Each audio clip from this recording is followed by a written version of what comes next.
The following program is rated TV MA-LSV. It contains strong language, sexual situations, and violence. It is intended only for mature audiences. They gave me my theme music!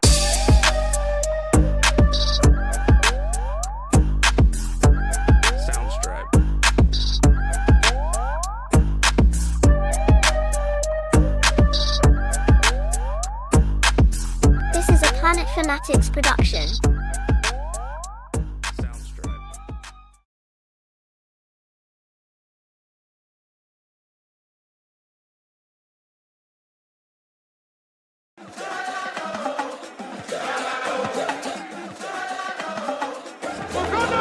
Say T'Challa, we need a recast. Chat would agree, and I truly believe that. Stories untold, I pray that we get to unfold. Don't kill him, we don't need to see that. A black man is king, I think that is crucial. If not for the grown-ups, the kids should move you. Representation, let it multiply. Stop telling the stories, how legacies die. We can explore the world of Wakanda by addition and not replacement. 1.3 billion, how was that? And I'm making a statement. Being pigeonholed to a role like there could be only one is deflating. Man, it's a mindset that ain't died yet, cause the lack of seeing our faces. Shuri can be the queen of the nation. Women should feast, we want elevation. Now wouldn't it be dope if they rose up together without doing something as cold as erasing them? We got respect for Ryan and Nate. They doing their best, they stuck in the middle, but I hope they think about what is at stake. Don't rush it, but please let the saga continue. Doubling down on Black Death is a trope we no longer want to handle. Wakanda forever, T'Challa forever. It's never been about the mantle. What is we saying? This ain't about Phantom and getting my way. It's all for the love, it's not for the hate. No matter what people are trying to say, we cast T'Challa.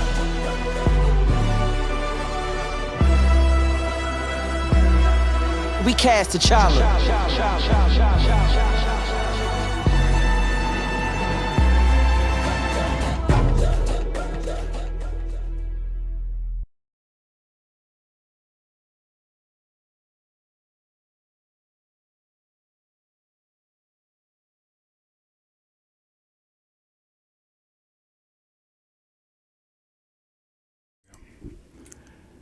What's up and what's going on, Fanatic family and Recast crew? There's a lot to get into today. I hope everybody's doing great. Before we get into anything, I definitely want to give a shout out to everybody that was online today. Everybody that was online today rallying behind the hashtag, kudos on you. If you joined in on any of the conversations going on today, then you definitely know what the bulk, if not the stream, is going to be about. You know, I've been sitting there going back and forth today on some of the other topics that I wanted to talk about, and even more so, I've been talking to Q about this lately, just being more precise with the videos that we do clip and upload as far as views go and things like that. To be honest with you, outside of the Marvel event, and I don't know if it was a Marvel event itself, but the event that Marvel attended the other night where Dominic Thorne got up and said what she said, and they showed the new title for Daredevil and other things like that, I really don't know if there's anything outside of that of interest to really discuss. I do have some things in my likes that I think I'll, obviously we'll scroll through and look at as well. But the main things today that we wanted to talk about obviously was the finale of Xmen97. The finale of Xmen97, so that comes to a 10-week halt of just back to back 10 weeks of nonstop great storytelling, nonstop amazing animation, amazing dialogue, amazing character development. Xmen97, and I guess we'll go into what we thought about the finale. Well, we can go here with it really quick if you just bear with me one moment. Before I get into any of that, Q, if you want to go on how you are since last time we saw you, and if obviously you saw the craziness on Twitter today. Yeah, no. First and foremost, thank you all, 22, for being here. Appreciate it. Even though we were a little late as always. But, shit. I'm not gonna lie, I've watched the episode 4 or 5 times already, just trying to get everything down to it. He went back and watched all 8, 9, and 10 to get all 3 parts together. And that's really what I did today. I fucking got a new job, so I don't start till Monday. Just chilling this week. Mm-hmm.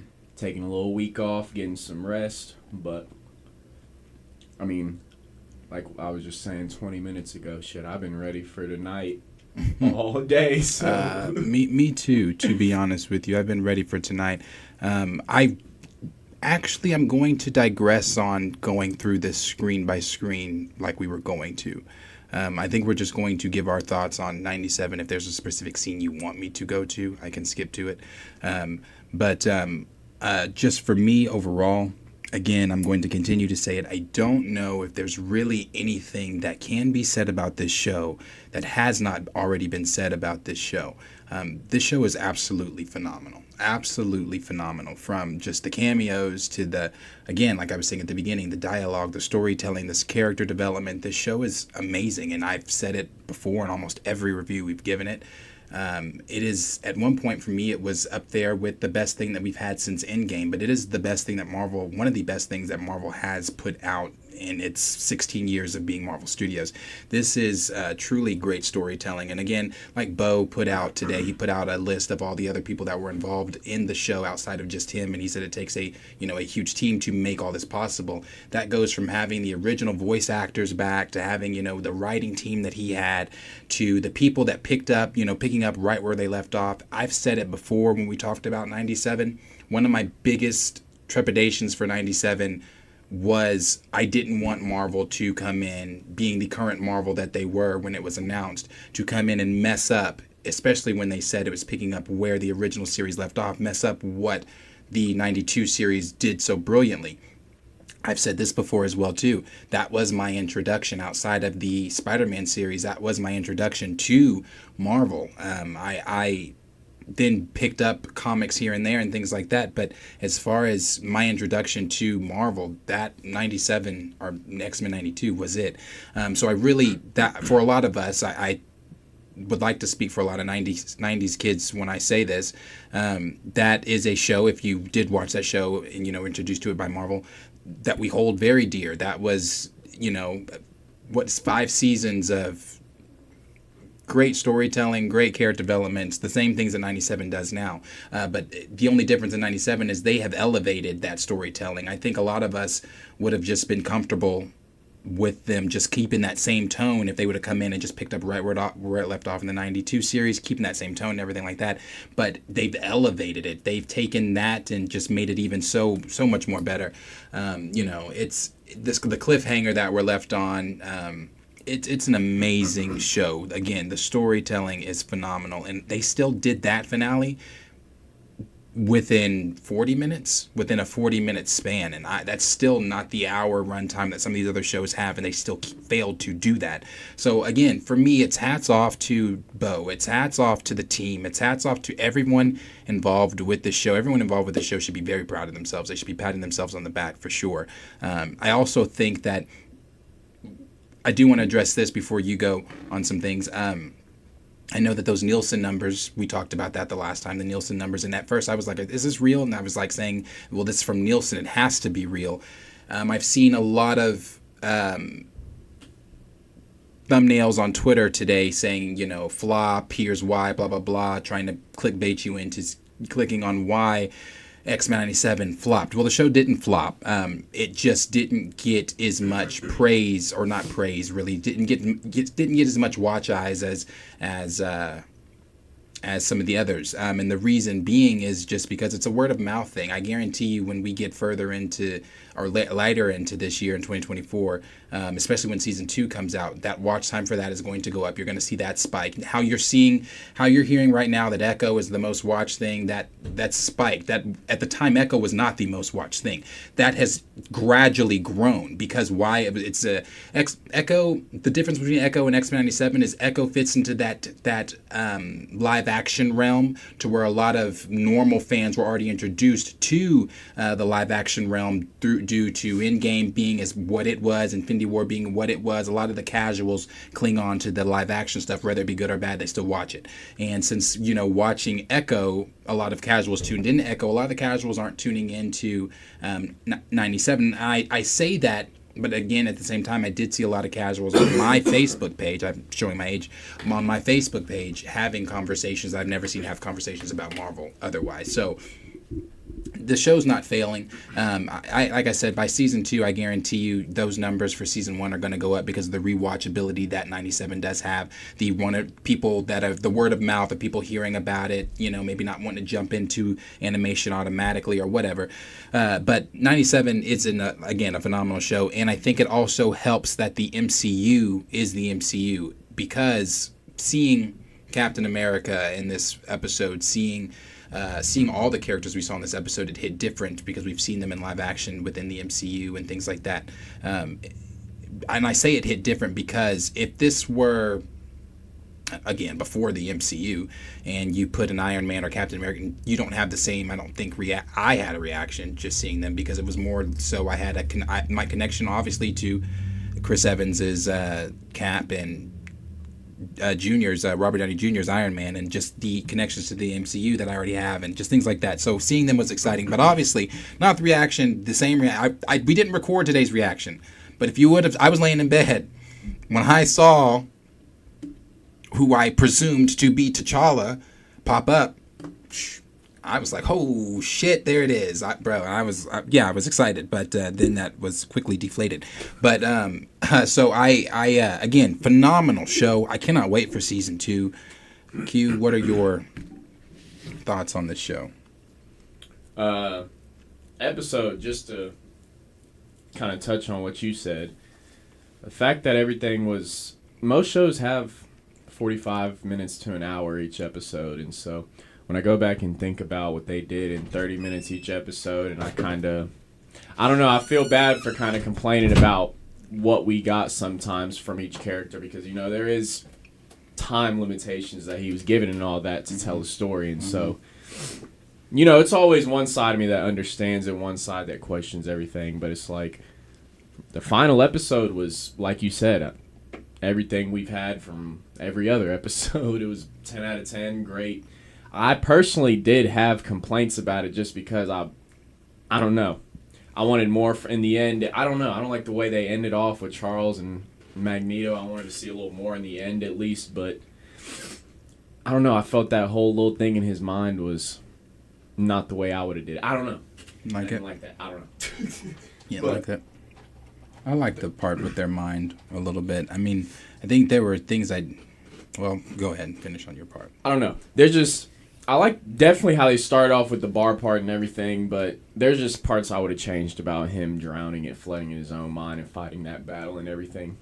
But to touch back on the whole episode, like you said, the cameos, fucking everything about it was beautiful. I think we're obviously going to get into some complaints later, so try not to do too much of that right now. But I mean, I remember at the beginning we had an argument with someone about Morph and everything. Personally, didn't give a fuck about Morph. Said it before 97 came out. I think that he was one of the most well-written characters in the show. Just, I don't know. And so, seeing Morph do what he did and everything, seeing fucking, I don't know, there's so many things to talk about that it's kind of hard to even, like you said, while I was reacting, I'm sitting there, different reaction every other second, fucking smiling, jaw dropped. I was going to send you the scene. My favorite scene in that episode was Baxter was talking to Storm, and that nigga was like, "Did you just try to appeal to my humanity?" Yeah. And I was just like, bro, this shit is fucking crazy. And so, I don't know. I definitely know we're about to get into some more stuff, but all in all, I think I told her I'm sad it's over. I'm sad I don't have anything next week. Yeah. Cannot wait for season 2. I'm glad we have something to theorize about, because I said they could go so many different ways with this. I wasn't personally expecting the way it ended. And so I don't know what all we're going to touch on in what order, but that's the basis of it. Thought it was beautiful. 10 out of 10. Definitely beautiful. Couple complaints, but definitely beautiful. I will say this also about it. I think that they handle it it is way more adult than I really thought it would have been. It's very adult.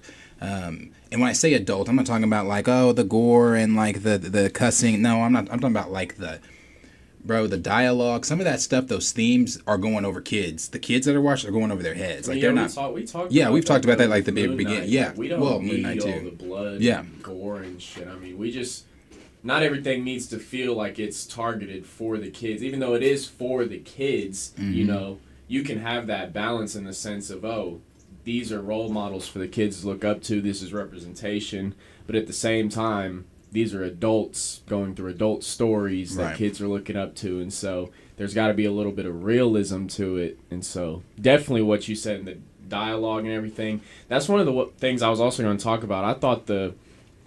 I saw Bo say on Twitter that not everything is about violence, talking about Storm not doing a lot. He said not everything is about power, violence, in which I agree and disagree, because definitely agree in the way, like, if I was a child, if I was a child seeing the way Storm talked to people and her dialogue and her leadership in that way, I thought she was written beautifully. The fact that, like, I remember so many Storm quotes from this show of her just being a leader and a role model and that point of hope for the team and shit like that. And so definitely thought that was a plus of it. But I disagree because, you know, I said it in episode 6 or 7, Storm and Magneto could really end this. I mean, we obviously didn't even talk about seeing Phoenix, but Phoenix is another one. Those three are kind of 3 characters that could end this story automatically. Honestly, it's like, definitely love to see that.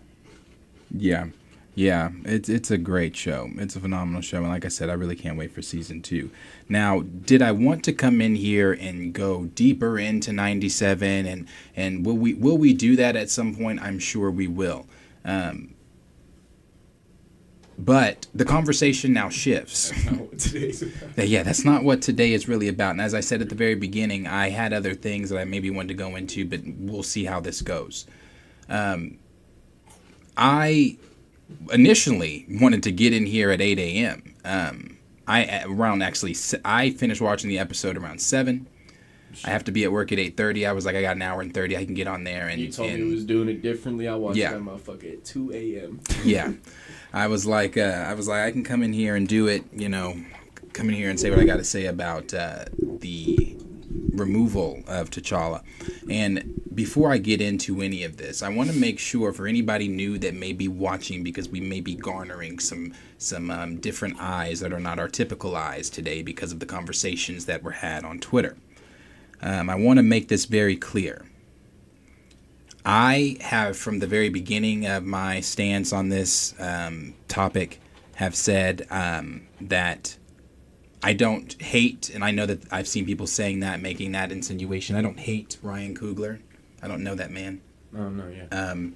I hate a decision he made. I don't hate him personally. I think that the decision was made, well, in Marvel's words, within seconds. A decision was made within seconds, and the decision that has 3 years later, or 4 years later, or we're still having the conversation of, was that the right decision? Did you make the right choice? And it still wasn't the right choice. So I want to make that very clear. No one hates Ryan Coogler. No one is being misogynistic against Suri or Letitia Wright. I think Letitia Wright is a fine actress. I don't think she's a box office grabbing actress, but she's a fine actress, and that is evident of Wakanda Forever. That's one component of Wakanda Forever, but we'll digress and come back if we can loop back to that.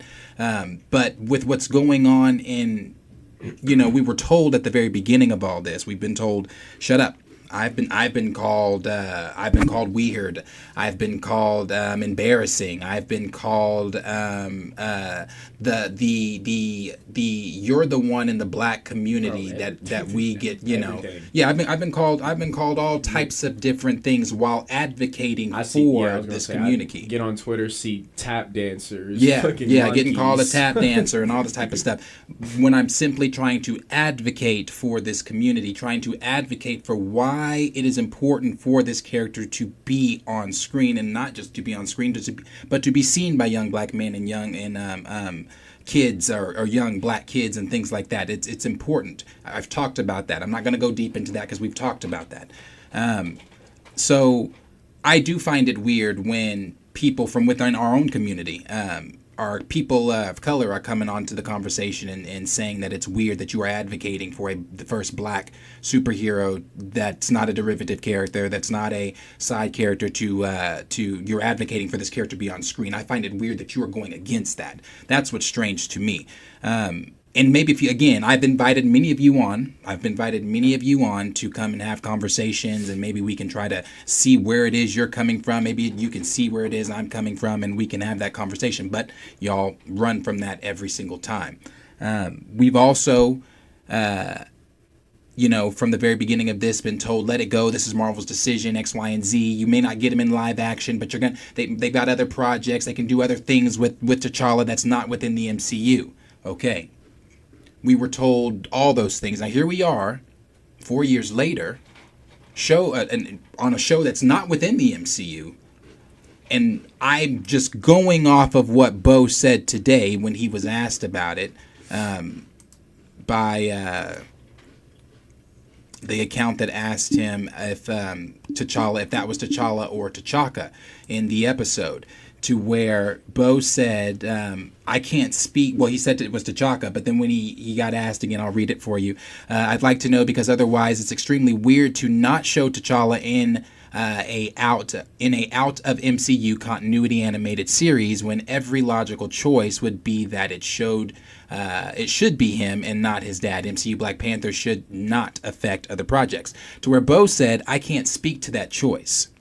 Now, dissecting this hashtag and this everything that we have done with recast T'Challa, that then leaves me to believe, because if you go to maybe last week or the week before, Bo was asked a completely different question by someone, and they asked him, are we going to see Deadpool in the series? To where he said he was off limits. We couldn't touch him.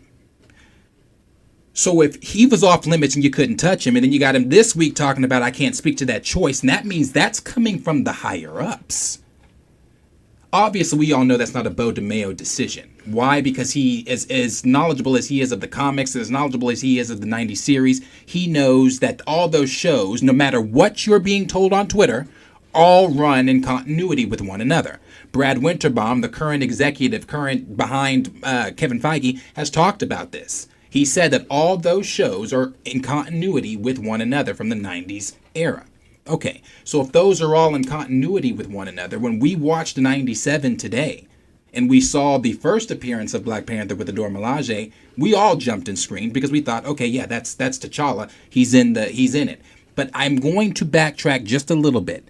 When I asked Bo DeMeo, hey, are we going to see T'Challa in here? Because in that episode where Magneto was transporting mutants from Africa to wherever he was transporting them to, T'Challa was watching him. So since the UN was introduced, could we see T'Challa possibly? And to where his statement, which didn't make sense to me then, I just got excited, but it didn't make sense to me then, where he said, ain't that funny?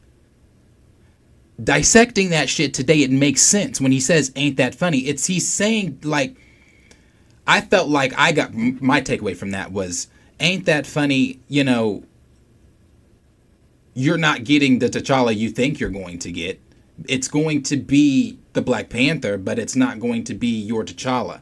And again, that all just kind of makes sense when you look at all the things he was saying here. So that's a higher up decision. That's not a Bo DeMeo decision. And if that's a higher up decision, we were told in 2020 that because Chadwick Boseman's iteration transcended every iteration that came before him, even though he was the first to ever play the character live action, it's for that reason we are not going to recast the character. Okay. They said it was to honor Bo, and we got told that on Twitter too. You guys are being so disrespectful. This is or to honor Bo. Sorry, to honor Chad. You guys are being so disrespectful. This is to honor Chadwick Boseman. ...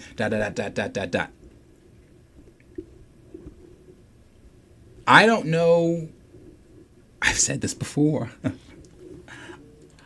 I don't know what the hate is. I don't know what the problem is, but I do know what it is because we've talked about it. It's the fact that T'Challa is a strong black character, king of his own nation, sitting on a throne that's terrifying. That's not the narrative they want to push. And since that's not the narrative that they want to push, they are seeking, and I've said this, and I'm about to let you go and just say, I've said this. Why do you think T'Challa's not in this damn series coming up, Eyes of Wakanda? Every rumor that I hear about Eyes of Wakanda has something to do with shit outside of Wakanda. There's more Talos shit involved in this Wakanda series than Wakanda's involved in this series. We're going to see more dragon. You're going to see the dragons from Talo before you see Bast in Wakanda. So they're not. They don't even care about doing Wakanda shit within Wakanda. So they're not not going to focus on the Eyes of Wakanda series. T'Challa's not in it. Next, the video game that they're doing with his grandfather Azuri, and what they're doing with Captain America for the era, for the time, that comic, we all know that it makes sense. Cool. But why not do something centered around T'Challa? I digressed on that because I was like, you know what? Whatever. I get what you're doing. This is not T'Challa's era, so that does make sense. You're making a game out of his era, so that makes sense. Cool. Whatever. It's weird that you don't want to use him, but whatever. Next. What if? Okay?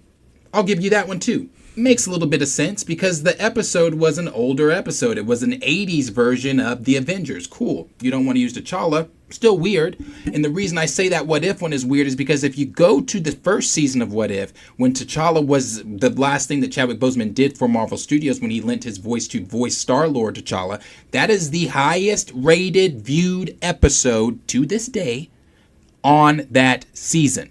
Why? Because T'Challa sells. T'Challa sells. Not T'Chaka, not Azuri.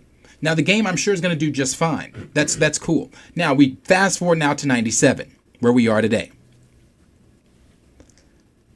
We all get excited. Then we hear Captain America say, I have to agree, President Kelly, with why I knew it wasn't T'Challa when I saw the gray. I was like, oh, that's not him. And he, then they say, oh, T'Chaka. And again, it's not wanting to use this character, not wanting to. And at one point, I was being, I guess, nice about. I agreed with the whole like, oh yeah,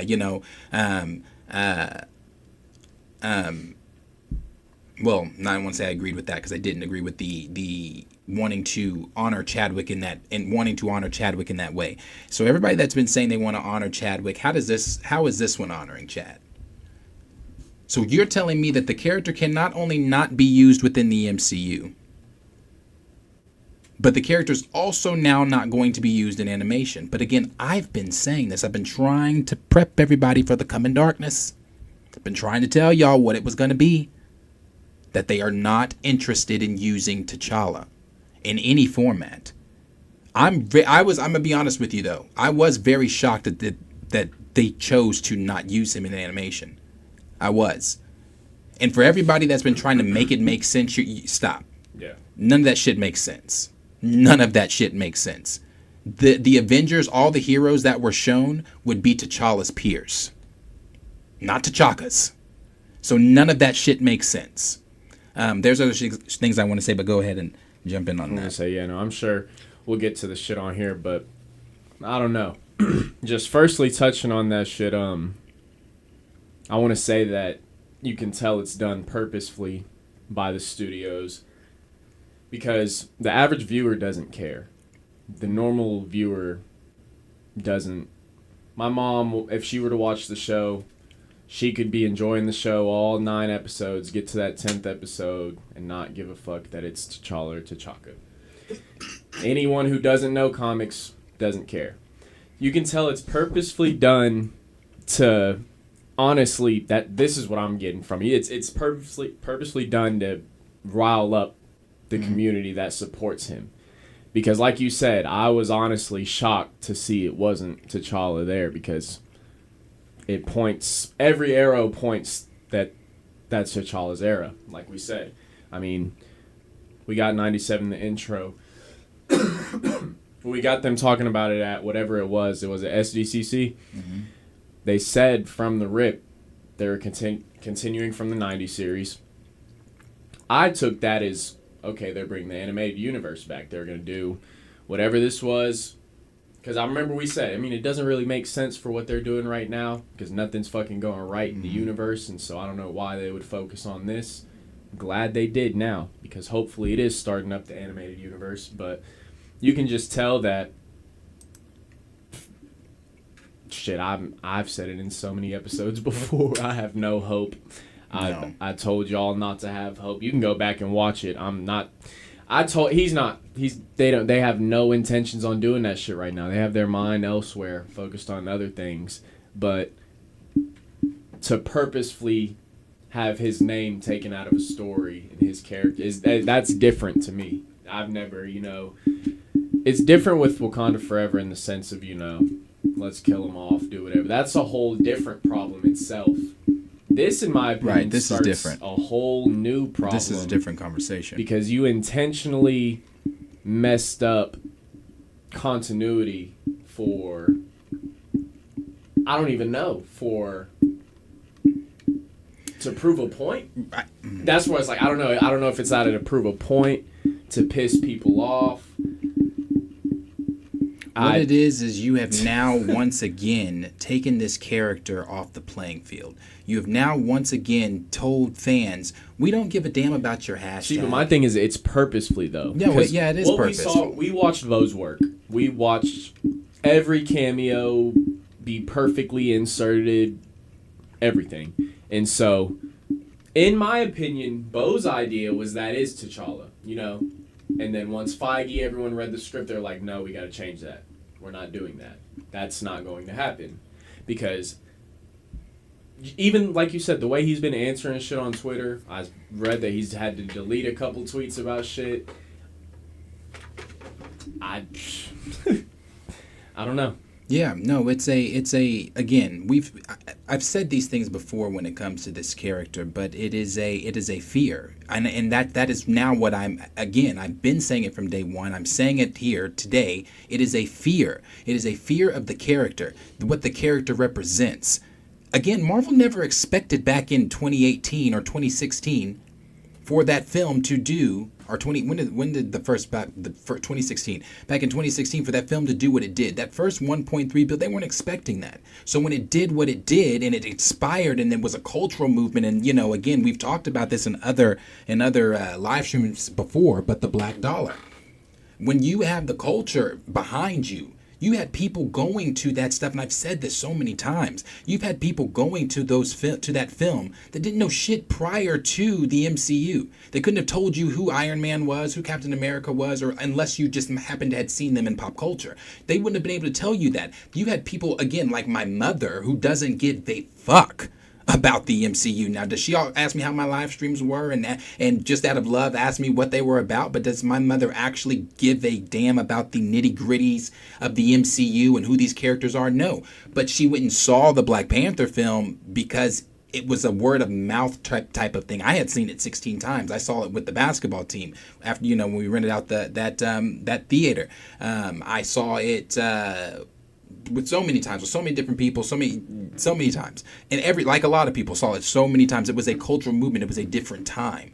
So you cannot sit and tell me that, again, when you go, the difference in BP1, when you take yourself to Wakanda Forever, and again, I can already hear the people, just like I've heard the people saying on Twitter, they're using the same tired old arguments, same tired old rebuttals. Well, how can you say that, man? I actually just had one a few days ago. Someone that told me,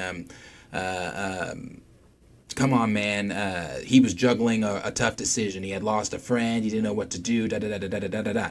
But in my thing is, when people come in, again, if you are watching this, and that may be a recycled argument you've used, maybe you should go in and actually do the research first before you come in and say things like that. And again, the reason I say that is because if you would note this, if you were privy to this information, you wouldn't say that. But Chadwick Boseman, while he was, sick, was he read the script. He was making critiques on the script. He had an idea of what he wanted the script to be. If you truly, as I've said before, wanted to honor Chadwick Boseman, if it wasn't about the money, because that's what it's looking like to me right now, it's about the money. If you really wanted to honor Chadwick Boseman, what you would have done was taken the brother's last piece of work, the critiques he made, what he wanted, and brought that to life. But instead, Marvel decided, with Ryan Coogler in hand, to make a morbid film retelling his death, but make you, the viewer, pay for it.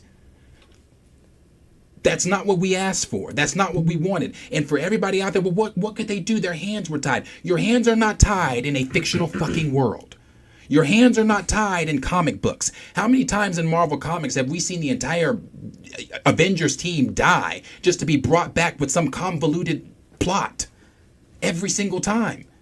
People die in these comic books and they come back to life. People die in the movies and they've come back to life. We're about to see a variant of, it's not going to be Iron Man, but we're going to see a variant of Iron Man in Secret Wars. Luckily, this isn't the first X-Men are dead rodeo or some Bishop. shit. Bishop said that at the end of the episode. First time. Luckily, this is the first time the X-Men have died or been dead or whatever he said. So, this is fiction. There is anything that you could have done, anything that could have been said that wasn't honoring Chad and killing him for a second time, but making us then witness it while thus killing simultaneously the character that was created for black empowerment. I don't know if a lot of you know this, and again, I've stated these things before, but during the civil rights movement, when Jack Kirby was looking around at all the little black kids reading comic books, he said there's no one that looks like them. So he created the Black Panther. So that could be our Superman, could be our hero, could be the character that we look up to that wasn't a derivative character, that wasn't the villain, that wasn't all of the tropes that come from our community. That's what Wakanda is. That's what the Black Panther is. That's why this shit is so important. That's why it matters. So it is, like I was told this morning, it's not that deep. I can't stand it. It's not that deep, motherfucker. I really can't. But it is that deep. Why? Because when you are looking at it from we've been advocating for him in live action. But then you get, people hoping that, I'm going to get him in this video game. I don't think you are. In the little solo video game, the one that's not the one with Cap and his grandfather, the other one. I forget who's putting that one on. But the other game, I don't think they haven't used T'Challa's name, not once. They've only used the Black Panther. You don't know if you're playing as him or anything like that. That hasn't been confirmed. I don't think you are.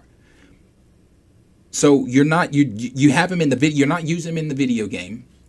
You're not using him so we thought, okay, we're advocating for him in the MCU. We're trying to get him back in the MCU. And I've been saying for the longest, that ain't going to happen. But then there was, okay, we're not getting him in the Eyes of Wakanda series, but there's other animated forms of things that we can get him in. So the hope of just even seeing the character of animation is gone. You don't even get him in animated form because from what Bo said, he can't speak to that decision. And again, this is just me speculating. I'm not a fly on the wall at Marvel. I have no insights. I don't know. My speculation when he says something like that, again, when he's just a week prior said what he said about Deadpool, leads me to believe that again is a higher up decision. And what a weird decision to not want to use T'Challa. Yeah, I can't think of the last time a nigga got fired and can't talk about shit.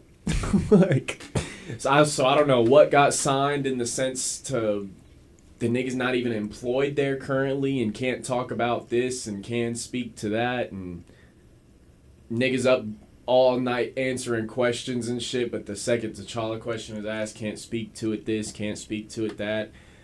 I don't know. I don't even get the shadiness around the character, but I mean, I think that's what's truly sad. I mean, going back, I said there's no hope in the MCU and everything, but just seeing that we can't even get the little 2-second cameo in a series. I mean, thinking of all the characters who did fucking Baron Zemo. Right. We got Baron fucking Zemo. Like, they went even, not to say the next characters or anything I'm about to name are bad, because these are good characters, but he was in his bag. Psylocke was there, seeing fucking, we saw nigga Puck. Like right. And so you mean to tell, that's where it's like I just go to it's purposefully done by the studio, right? That's where it's honestly it's sad, but it's like at what point does it begin to be like questionable? Not that, but disrespectful. Yeah. Like no, you niggas cannot have T'Challa. like not here, not there, not fucking anywhere, underwear. But at what point do the anti-recasters start to realize and wake up that, okay, maybe this is weird? I've seen some people coming around saying, okay, I kind of see where you guys are coming from because, blah, blah, blah. Actually, I did see someone, it's somewhere in all these, someone I did like it, where they said, I understood your reasoning for not wanting to use T'Challa in the live action out of respect for Boseman. But then they went on to say, but this doesn't make sense. This is within his continuity. This is not the MCU. Why are you now gatekeeping T'Challa? And it's like, I just completely, again, these are people that are now coming to terms and starting to see what we have been saying for the longest, some people, that they don't, there is no usage of T'Challa. Yeah. I don't know any other ways to really put it. They're not going to put this character on screen, and we're going to get into some of the tweets, some of the very, very, very fucking ignorant tweets. We're going to get into some of these, but one of the ones that had said, well, actually, let's go ahead and get into the tweet. Because the first thing this is what I had put out this morning. This is what I had put out this morning after I had watched the episode and got super hot. Like, I jumped out of bed and I was like, bro, I'm about to go in here and, I was about to just jump on live. But I was like, no. Let me look at some shit, gather thoughts. And I don't want to just come in here hot like that. So I posted, are you finally, starting to see what I'm talking about when it comes to Marvel Studios and the character of T'Challa? Bo's ain't that funny response to me a few weeks back when I asked about the appearance of T'Challa 97 now makes much more sense. # recast T'Challa. Before I go to the second thing, or the second thing, or the reply that was there. Actually, let me go to that because I don't want to lose it. To where I believe I had to text Q today and ask him because I don't remember these. I don't remember the clowns. I don't. I really don't. It's hard. I had to text Q today and ask him, is this the same dude from a few weeks ago? I don't remember even what the post was. It was a recast post, I believe, that was arguing with me then, that I invited on live, that said he would come, and then something happened to where he couldn't, or schedule or something. To where he replied to me, and Q replied, yeah, this is the same dude. To where he replied to me, trust me, dude, it ain't that deep, but I'm willing to jump on and explain why that is. Now, here I am thinking to myself, this nigga's gonna have some profound reasoning behind why T'Challa is, not here. It's, I thought maybe just CJ had some insider knowledge that we didn't have, because the way he came at that was so confident. He said, I'm willing to jump on and explain why that is. That's a reply that I would think Bo would send, I'm willing to jump on and explain why that is. Jump. Right. To where I said it's not that deep to you, to where he said it's not that deep because the actual reason for a lot of this is very simple, especially if you read comics like you say you do. Now this Pause. is where I hate niggas that try to insinuate. Yeah, like, nigga, explain. If you know something, go ahead and explain that shit. Stop trying to beat around the bush and get, if you know comics, then right. you really, if you know being T'Challa, pretentious as if fuck. you've ever seen, then you know why they're. No, I don't know, nigga. Just tell me. Right. Right. And I'm just like, please educate me on, I guess, what I don't know about T'Challa. But so then I had to quote retweet that because that shit just didn't. If I click on that, is that going to retweet it? That's real annoying. Okay, I'll go down here to where I had to quote retweet that. And I said, I'm talking about T'Challa's appearance in Xmen97 in the Xmen97 show. The fuck does that have to do with comics when it comes to the show's continuity? He has already shown up. I believe he just replied to all of these to where he said, because Xmen97 has been playing fast and loose with continuity. Case in point. Now this is why he says this is his simple reasoning behind why. This is his profound explanation as to why T'Challa is not in, why he's not being used. Because Xmen97 has been playing fast and loose with continuity. Case in point, Captain America last we saw of his character, him and Red Skull were lost in another dimension. In Spider-Man, and now he shows up in 97 like it never happened. Okay.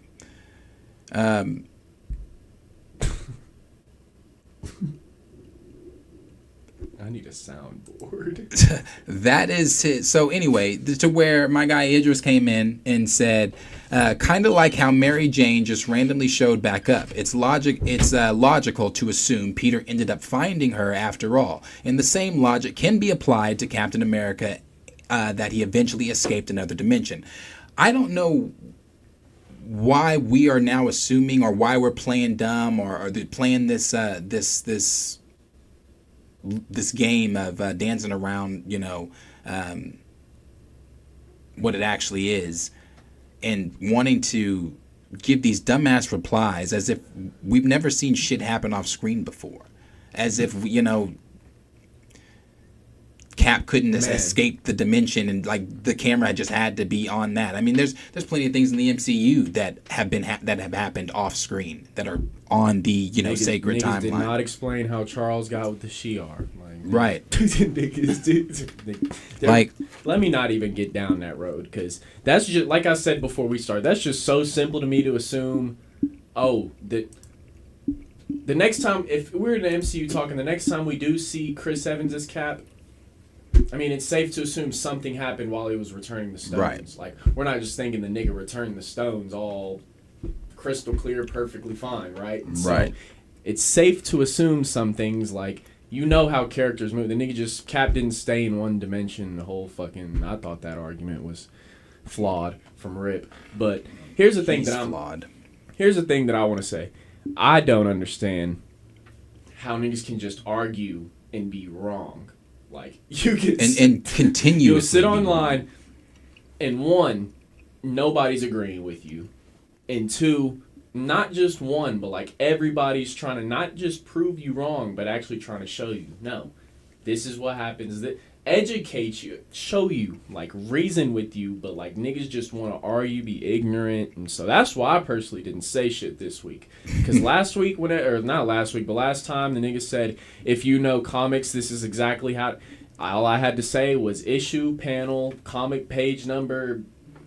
If I know, give me the comic where this happens, and so.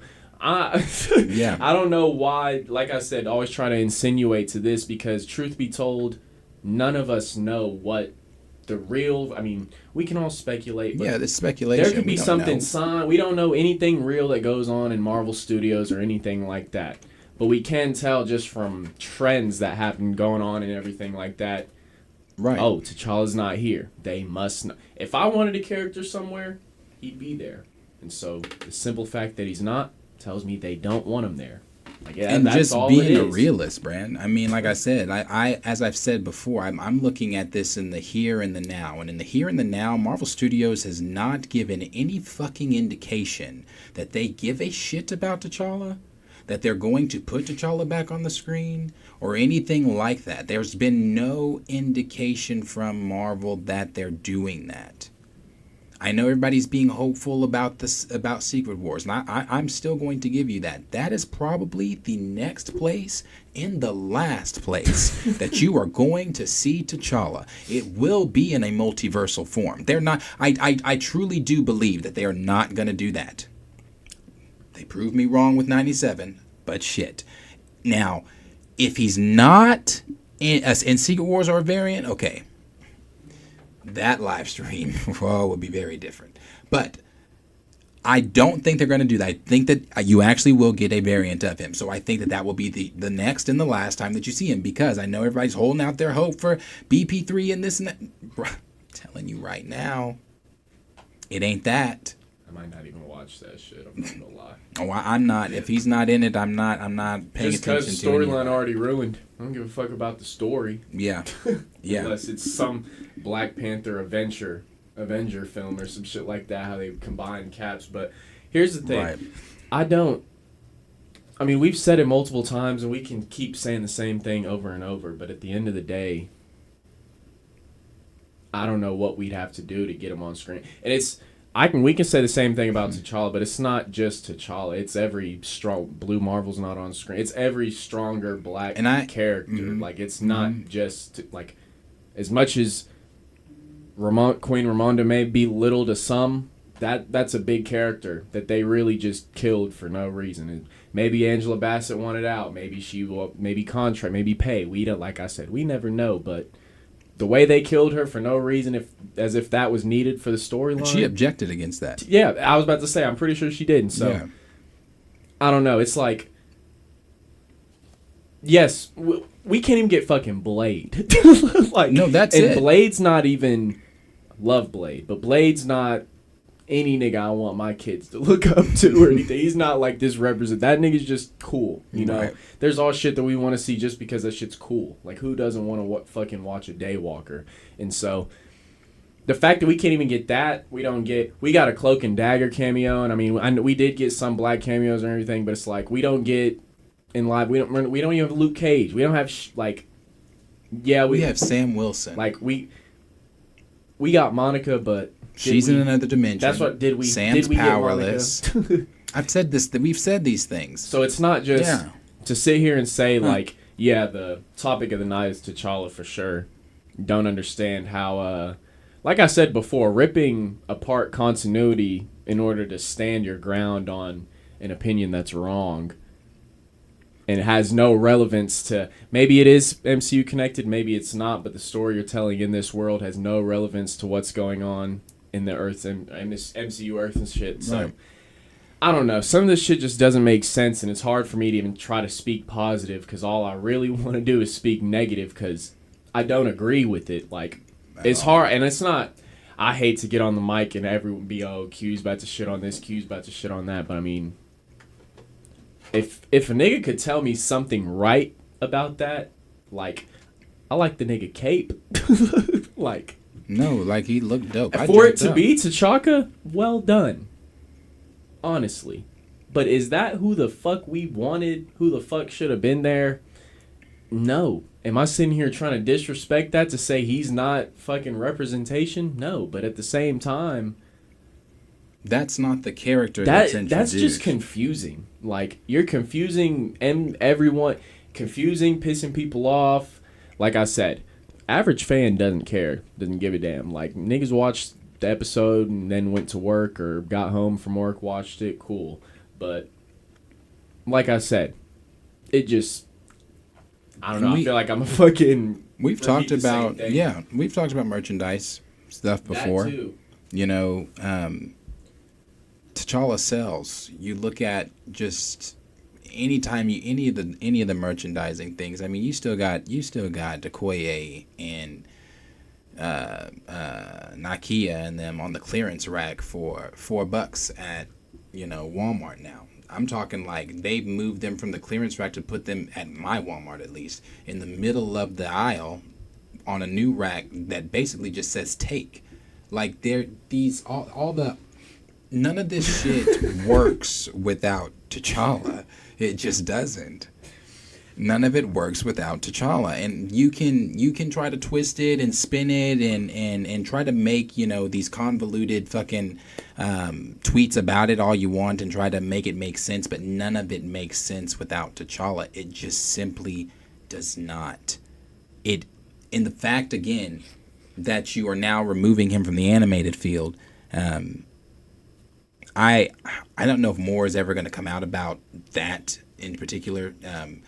Again, this is speculation. I don't really know what Bo meant when he said, I can't speak on that choice, but it just doesn't lead me to believe that it's a good one.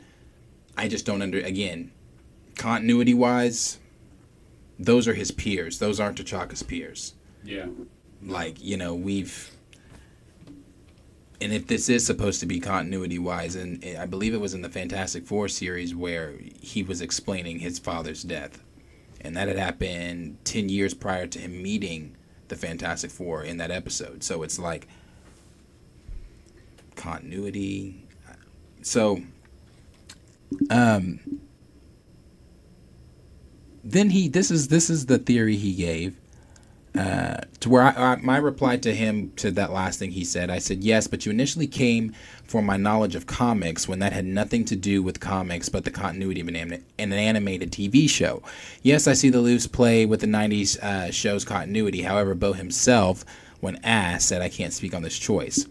To where he had replied and said, him saying that he can't speak on that choice, and this is also his idea of why T'Challa's not being used.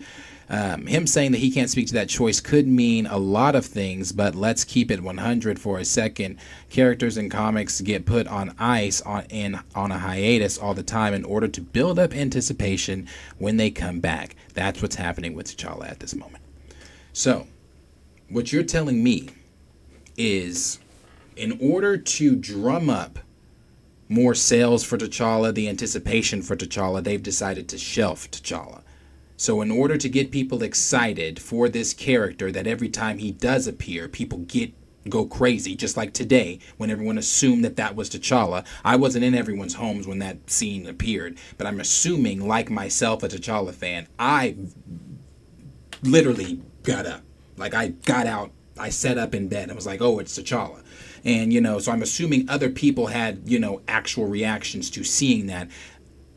2 minutes later having the reaction of disappointment. So you cannot tell me that shelving T'Challa builds anticipation when the anticipation of just seeing T'Challa is the anticipation. We don't need the building to get to T'Challa to be anticipated. We already want to see him. As I was talking about with merchandise, he's gone. Nothing else, everything else is still on the shelves. So people want to see this character. It's not about building anticipation for the character. And again, that was his profound moment there of saying that that's what's happening to T'Challa. That's not at all what's happening to T'Challa. At all.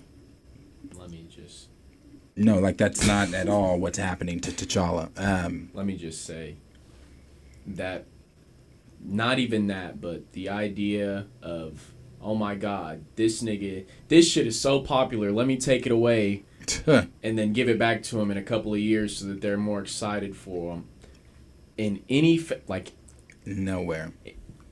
Sports, LeBron, music, I can't think of anywhere where that shit is making sense, smart. Marketable. Boom. Like, from a business standpoint, that makes zero sense. Planet Fanatics, this is our last video. But we're doing it so we can build anticipation for when you see us. When you see us in 2-3 years. Right now, shit does not make sense. But it doesn't work. We took a hiatus due to work, and we're struggling building back that audience we once had. So no, that shit does not work. Nobody wants to wait that long and then say, boop, oh, here's T'Challa. It's been 5 years. I mean, you happy? That's why exactly like you said, marketability wise, I mean, when something's hot, you move. Like, that's all you do. Like, you feed it to people. Like, when something tastes good, you keep cooking going. it. You keep feeding it to people until they, okay, slow down. Don't overdo it, obviously, but I mean, look at 97. What is Marvel doing right now? Fast tracking season 2. They don't want a long wait time. Niggas loved Wanda. So that got fucking Wanda plugged in. That got Wanda her own show, in my opinion. If niggas didn't love Wanda and Elizabeth Olsen, I don't think fucking WandaVision would exist. That's just my opinion. And so that's what I think repetitivity in a character and continuously showcasing and getting people to like a character does. Like I said, this isn't for the average fan. The average fan is Chadwick Boseman died, they're not going to recast him, okay. Like, yeah, that's the average fan. Like, they're like, I'm not expecting to see. So that's why it's just, I don't know.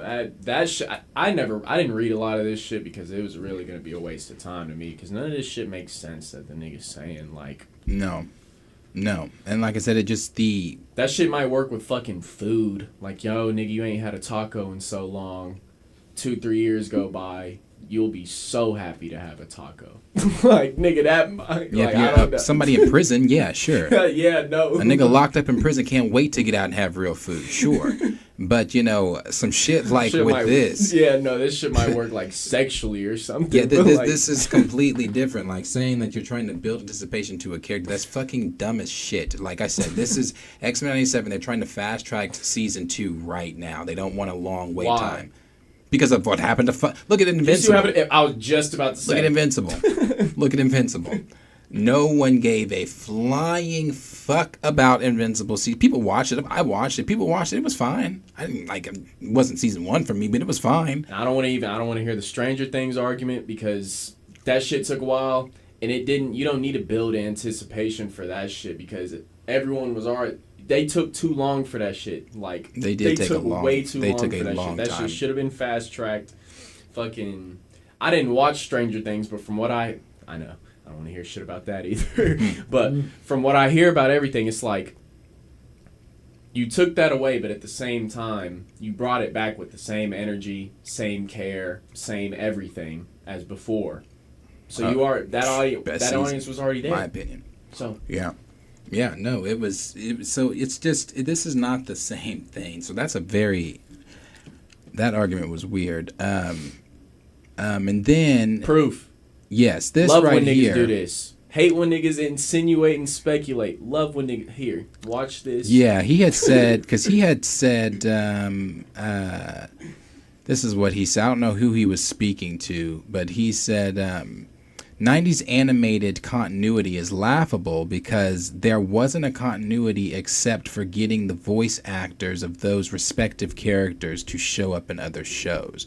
To where Brad Winterbaum, executive over at Marvel Studios, to where Brad Winterbaum, executive over at Marvel Studios, had that to say. Xmen97 fits directly into the continuity of the 90s animated shows. The reason I thought that was so funny was because his first thing was the 90s animated continuity is laughable. To where Brad's first thing that he said, Xmen97 fits directly into the continuity of the 90s animated shows. And as you know, like there were some awesome crossovers, most notably with Spider-Man. I will say that not the 90s animated show. The 90s animated shows. Right. There was an S after show. Like, not just X-Men 90, that series. All of the 90s shows. Right. Yeah. like if you remember the awesome cameos from the original show, you're going to be happy in Xmen97. Anyway, he just goes on to just talk about, all the how it is in the same continuity and things like that. So there were just a lot of different things said, but I want to get to some of these other tweets that weren't so much that. When I asked that dude, like, cause bro, like that dude was fucking annoying. Like he was really trying to get my attention today. I know this show or that game. That's Japanese. Go up this Marvel Rivals game. Oh yeah, Japanese based. This is a Japanese company. This is not Disney. This is not Marvel. Right. That's why you're gonna see some things done right, and it might not be popular because it's coming out on PC. Smart way to test it. If everyone likes it on computer, then you put the money into it to release it on console. But that is a Chinese, Japanese production company that Marvel and nothing to do with.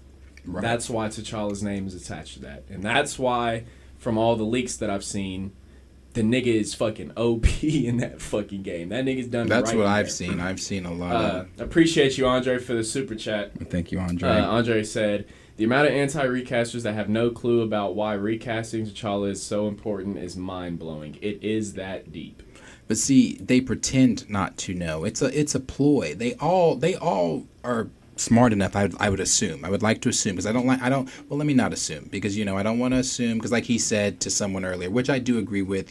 Somebody called him a coon and he was like he's like, don't assume you know my path, and I don't want to assume I know your path as a person of color, but when you get online acting like a ruckus, you're going to get called out for being a ruckus. Man, I mean, you're going to get called out for being a ruckus, especially when you are going directly against positive black. The nigga is a black comic book fan. I'm pretty sure his fucking profile picture is like the whitewash or the isn't it Sunspot? Like you know what? Did I go to his page? And so I don't know, to be like you said, I definitely don't agree with. First off, nothing personal. There's never anything. I don't like your opinion. Yeah, your opinion is I don't like your online and repetitive opinion. Yeah. So that's what I would address. Nothing personal at all. Like every time. I definitely don't agree with using that language or calling anyone that because, I mean, like we said, we've been called things for support and stuff. But at the same time, like you said, when you get online and ruckus out, niggas are gonna call you like it's it. That's all it is. I just hear Ruckus's theme music every time he tweets. Somebody said, unpopular opinion, they should have just recasted the Black Panther. Yeah, no, I saw when you text me that. Bro, I swear that's the funniest episode of TV. That's my favorite episode. But yeah, no, Andre, we appreciate that for sure. Yes, but thank you, Andre. To get to touch on a little bit what Andre said, it's definitely a little bit of arrogance and to be ignorant about it, because everyone can be educated. You know, I could get online and say, I don't get this. And it's not like the recast community that I've seen. Our community is online shitting on people. From what I've seen, it usually is going and getting facts from comics or from shows or from anything to show connection and shit like that, to show why you should be on the side to recast them and everything like that.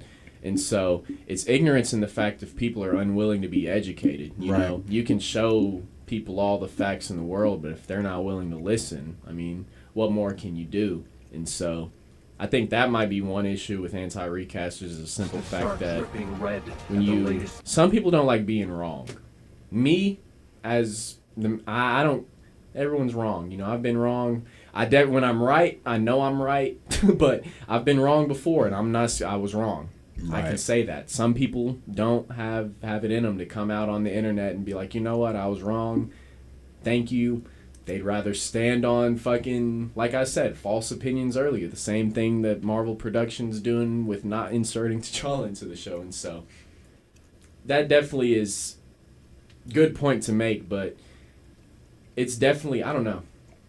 It's not important to them, but it's definitely important to fucking everyone who signed that petition. And so that's definitely a wide enough audience. Oh, yeah.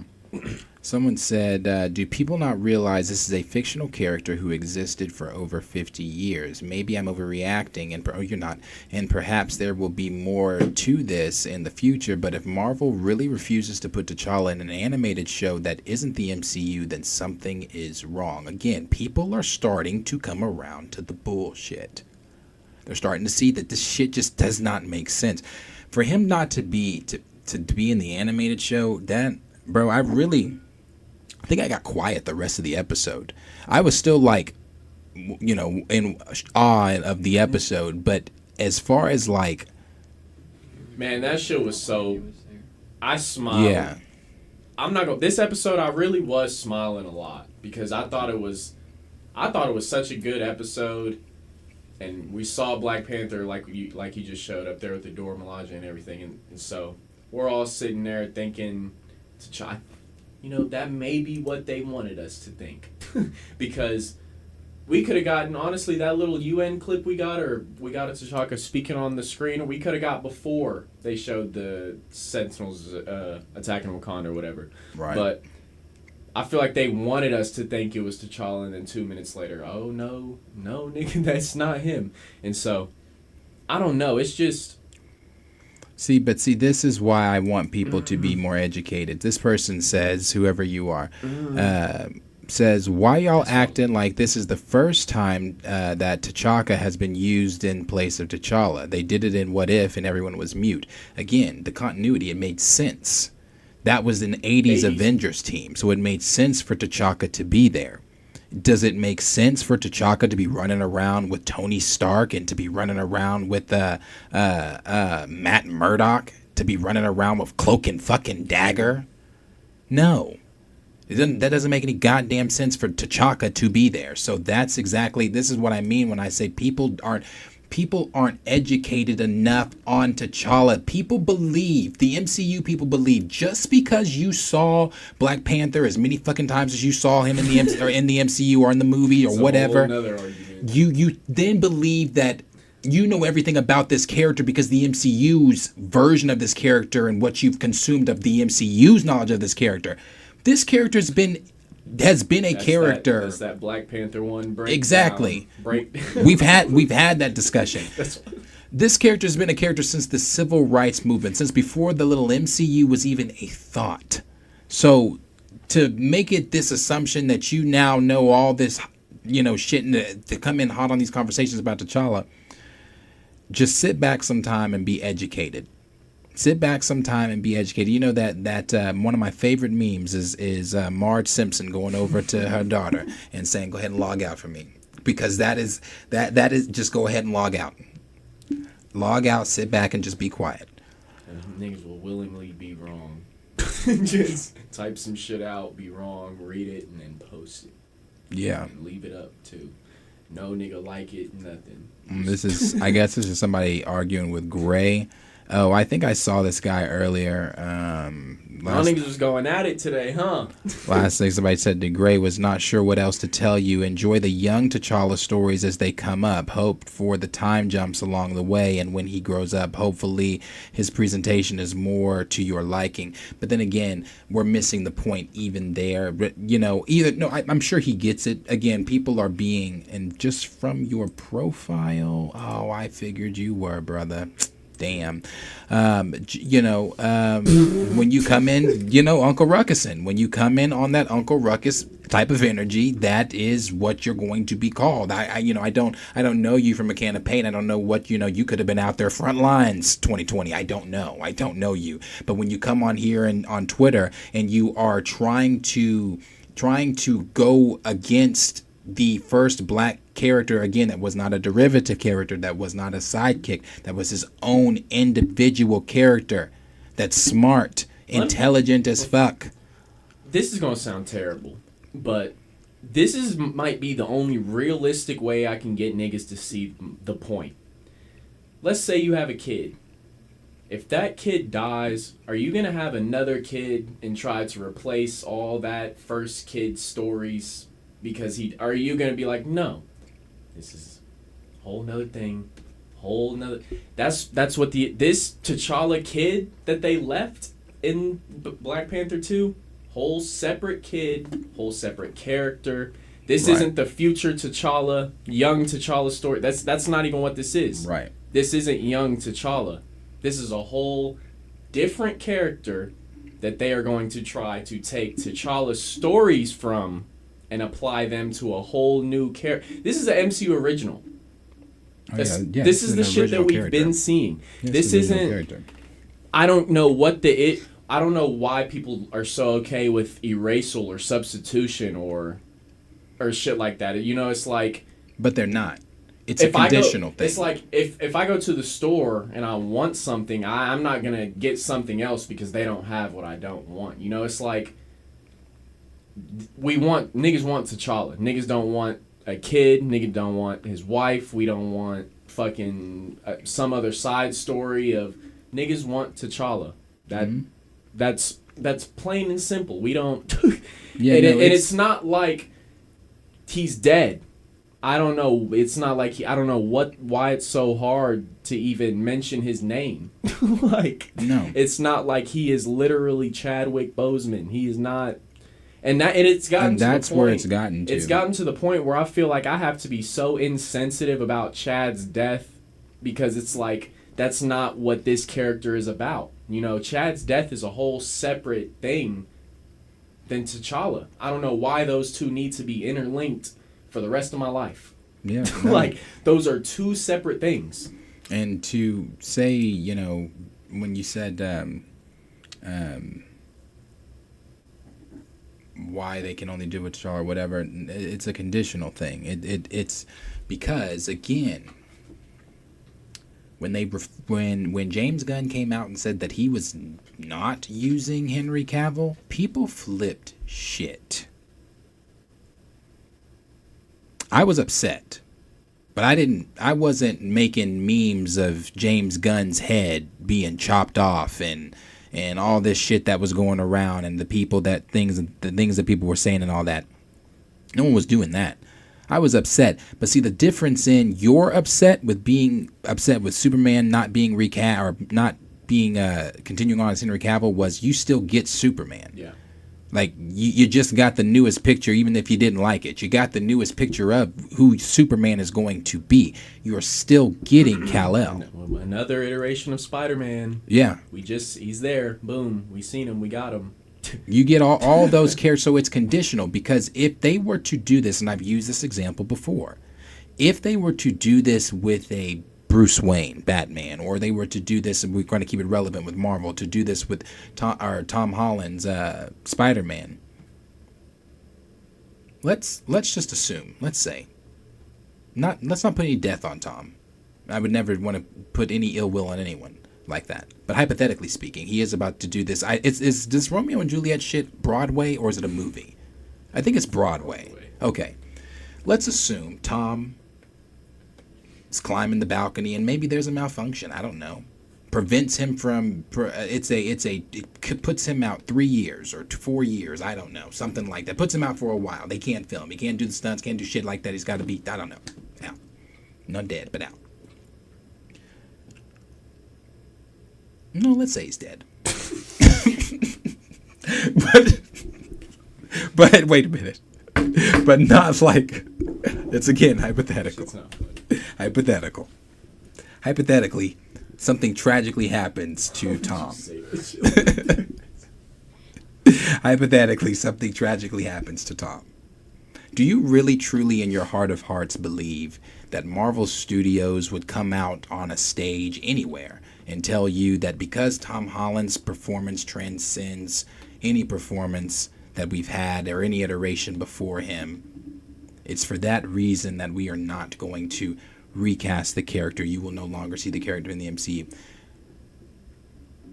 If you can sit and look me in the eye and tell me that the reaction would be the same that it is to recast T'Challa from people saying, "Oh, it's a studio decision. Oh, they're honoring the person."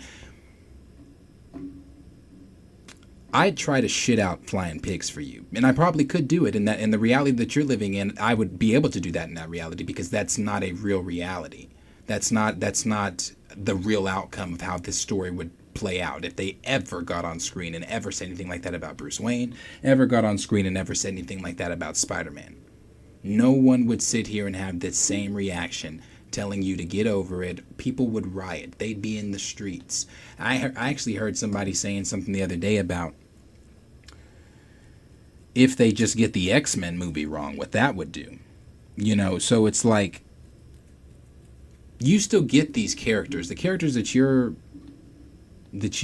know, your Supermans, the Joker, Spider-Man, Batman, all these characters, you get all these characters.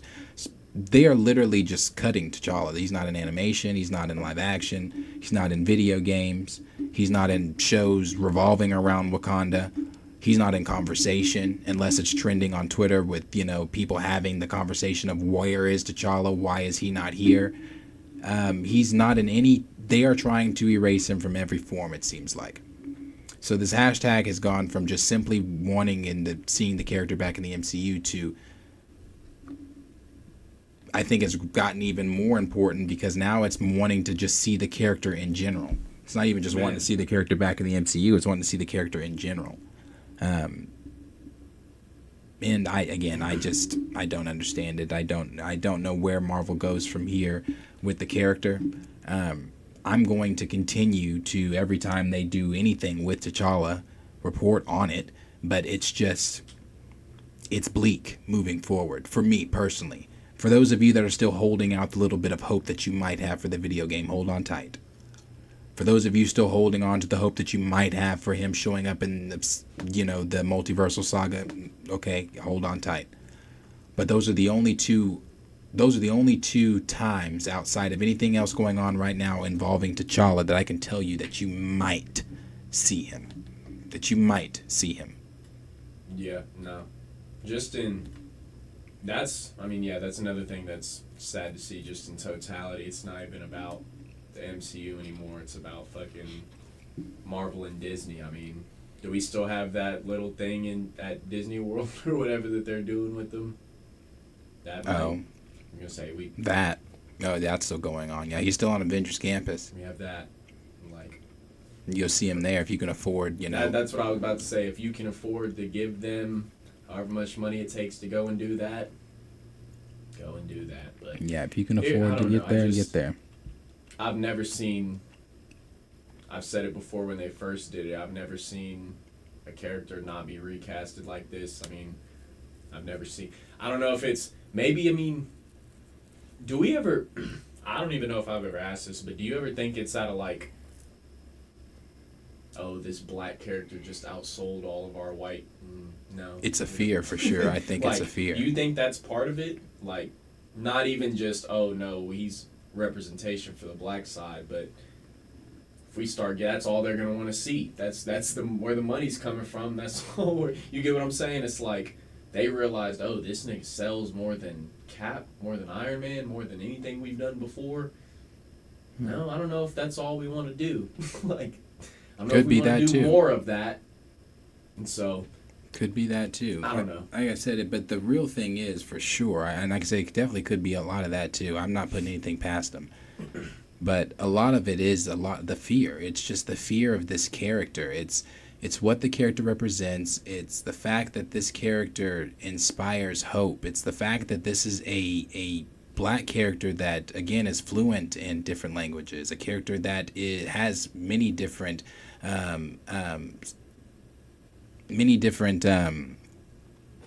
scholarships and he went to Ivy League college. Proficient in many different forms of martial art.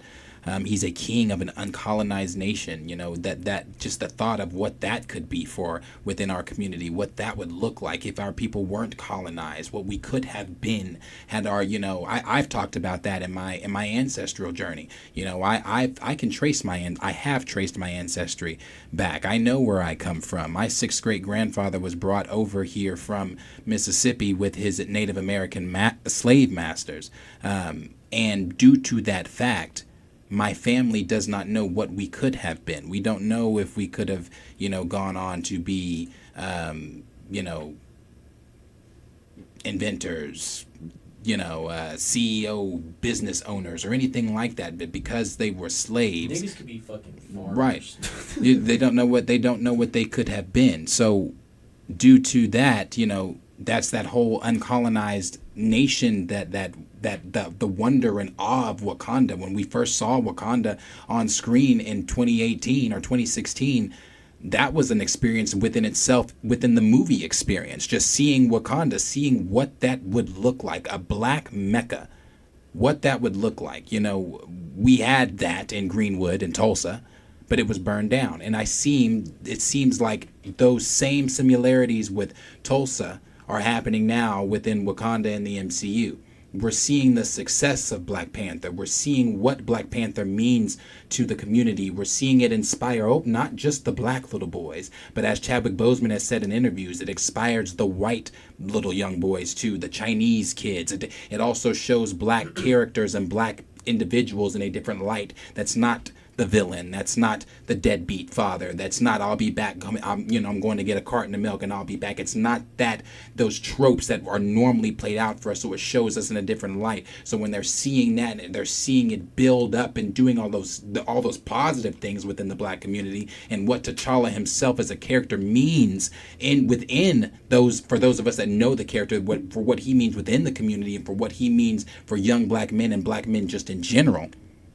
They're seeing that, and now it has that Greenwood district effect to where they're burning it all down to the ground. Not just within the MCU, but they're burning down the animation. They're burning down him in video game form. They're burning down and taking away every form of everything that you love about T'Challa, and I've been trying to prep everyone for this for the longest. Again, I'm just as shocked as everybody else with the animation shit. I did not expect that, but I'm also not surprised by it.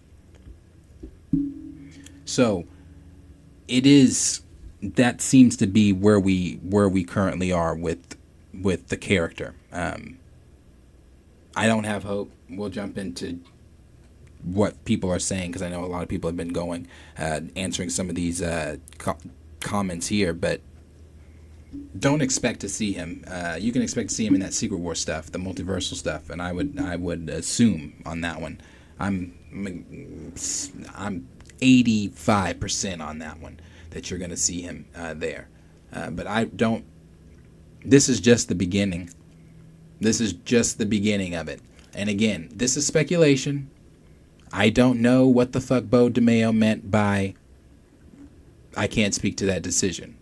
I'm just going off of, if I'm a detective, I'm putting clues together. A week prior to that, you said Deadpool was off limits. They said you couldn't touch him. So if they, being the higher ups, and you saying a choice, that wasn't a choice that you could speak on, then they must have helped you, told you can't use T'Challa. So what is the reasoning that they are saying that? What is the reasoning that they are sitting down at conference tables and meetings and saying? I saw somebody say that it's a money issue. They don't want a royalties issue. They don't want to pay the family, pay the, because T'Challa's or Chadwick's, that could be it. Contract may not be, that could be it. Maybe. I don't know. What I more so am inclined to believe, it's just the simple fact of what the character, until they've proven me differently, what the character inspires. And they're not about promoting that. So what's some of these folks saying in here? Katrina Richards said, "What happened in Greenwood?" So Greenwood. And you know what? I'm not shocked that a lot of people, for some that don't know about this, because it's not taught in textbooks. Rise and fall, silenced. Tulsa, Oklahoma, was a going to be a Black Wall. It was Black Wall Street. It was a district in Tulsa called the Greenwood District that had black businesses, black homes, black doctors, black grocery stores, black lawyers. They didn't need any of the society or community of the higher ups. That was a mecca for sure. Yeah. All the blacks with money, essentially. Yeah. The lawyers, just like everything he said. Everyone who was working to bring us towards a better community in totality. And that is something that, when Greenwood started popping off, it wasn't just supposed to be Greenwood. There are other surrounding places here that are black. For those of you that don't know, Oklahoma is has the most black historic towns. And the reason being is because Oklahoma was ran by the Native Americans. The Native Americans did own slaves that they brought with them over on the Trail of Tears. My grandfather being one of those that was on the Trail of Tears with them, came over to the now Oklahoma Indian Territory and rebuilt their lives. And when they rebuilt those lives, once they freed their slaves, after the war, and most of our families, a lot of our families still stayed here, and while they stayed here, started building communities within these now towns that they named. Like Boley is a all-black town here in Oklahoma. Hugo is an all-black town here in Oklahoma. Tatum's is another one. Muskogee is another one. Those places were all going to be Black Wall Streets. They were petitioning at a time during that time to make. There was a man named E.P. McCabe that went to the president, wanted to make Oklahoma a black territory. They signed off on it. He had sent and dispatched people to Atlanta, to Mississippi, to those chattel states where slavery was, and said, hey, there's you can be free in Oklahoma. You can not only be free, but you can vote, you can have a job, you can do this, you can do that. All you got to do is pack your family up, move to Oklahoma, blah, blah, blah, blah, blah. Well, after Greenwood happened, that discouraged a lot of people. It discouraged the hope of trying to rebuild a black Mecca. So same old niggas can't have shit. Yeah, so that is what happened in Greenwood, and I just compared the Greenwood to the whole Wakanda thing. Yeah, they burned it. They burned it down. Raymond said, I just want to know, did Ryan and Nate stand up with and for Chadwick in 2019 and 2020? When he wanted to be paid right since they loved him that much? Also, another question. I want to know how much money Ryan and Nate and Kevin and the cast donated to Chadwick's wife's foundation. You know what? They were all so close. Show me and give me the receipts. And that was always my argument. If it is, that's why I don't think it's about royalties. If it was about royalties and y'all are all so close, why would we not be pushing T'Challa in order to feed Chad's family? Yeah. That's why I didn't think it's about royalties. Or even maybe they're not that close as they said. Shit, either or. Something's wrong or lying about that one. But see, that got asked too whenever I remember that got asked whenever after Wakanda Forever. Did any of the proceeds of this film go to Chadwick's foundation? Did anything, what were we doing for the family and things like that? If it was just and maybe the family didn't want attention. Maybe his wife didn't want the attention like that. Maybe she wanted to do some stuff privately or unknown or out of the public eye or whatever. I don't know. Again, I don't know these people, and I don't presume to know these people. All I do is go off of some of the things that we see in the here and the now. And just at that time with Wakanda Forever, the whole ploy that this was for Chad and this was, and again, I'm not sitting here saying that Ryan doesn't love Chadwick Boseman, that Michael B. Jordan doesn't, that Okoye, that Denai doesn't, Letitia, or any of the others. Winston, I'm not saying that none of them do not love Chad. When I've said this before on Twitter and other forms of having this conversation, if they really, truly were friends with Chad like they claim to have been, they would have known he was sick. Not only would they have known he was sick, they would have also known what he wanted for this character. That man has, we, people who don't know this man from I don't know Chadwick Boseman. I don't presume to know Chadwick Boseman. But I know what he left behind. I know what he has stated in interviews. I know what he said he wanted. And any of the shit that Marvel did, any of the shit that Ryan Coogler and company did while doing it in the name of honoring Chad, it's not what Chadwick Boseman said he wanted. That's not what he said he wanted. He wanted this character to continue because he understood the importance of the character. He understood that this character, in order for this character to continue, he wanted this character to be like a Superman, to continue on generations after generations after generations, to pass the baton on. But Marvel saw it in a different way and made that decision within seconds, and then want to sit here and lie to you on Twitter and have everybody else brainwashed into believing that this shit is for Chad, that this shit is that we're not using his name because that's disrespectful to Chad, and Chadwick Boseman did such a good job. But again, if he did such a good job, to take it back to what you just said there, why the fuck did you not want to pay him what you were going to pay him? If he did such the job that Marvel claims he did, why was he not getting that RDJ money? Because RDJ failed to bring you that first $1 billion. The thing that the Black Panther did, that T'Challa did, he brought you that first $1 billion in your pocket, but you didn't want to pay him. But you didn't want to give him that RDJ money. So I'm just thinking to myself, if Marvel is sitting here lying to you and everybody else is brainwashed and believing that this is all for Chad, where was the shit for Chad when Chad was here? Why didn't you give Chad the things that Chad asked for while he was here? Don't give the man his flowers now that he's gone. So you know why niggas don't celebrate nothing till it's gone. Right. But I mean, to piggyback on what you said before we touch on the next comment, I mean, if that were the case, we would never see another Joker. I mean, honestly, I don't even know if that's a road I want to go down because it's something we've touched on before. But I mean, even just what I said the other day, streaming. I mean, Mark Hamill, arguably the second best, other best Joker. Facts. He just got put in multiverses. Why? Because he sells. Oh yeah. They're honoring him by putting him there, letting him that be his lap. But they know he sells. DC knows sells. We'd never have another Joker, but we do. Why? Because he sells.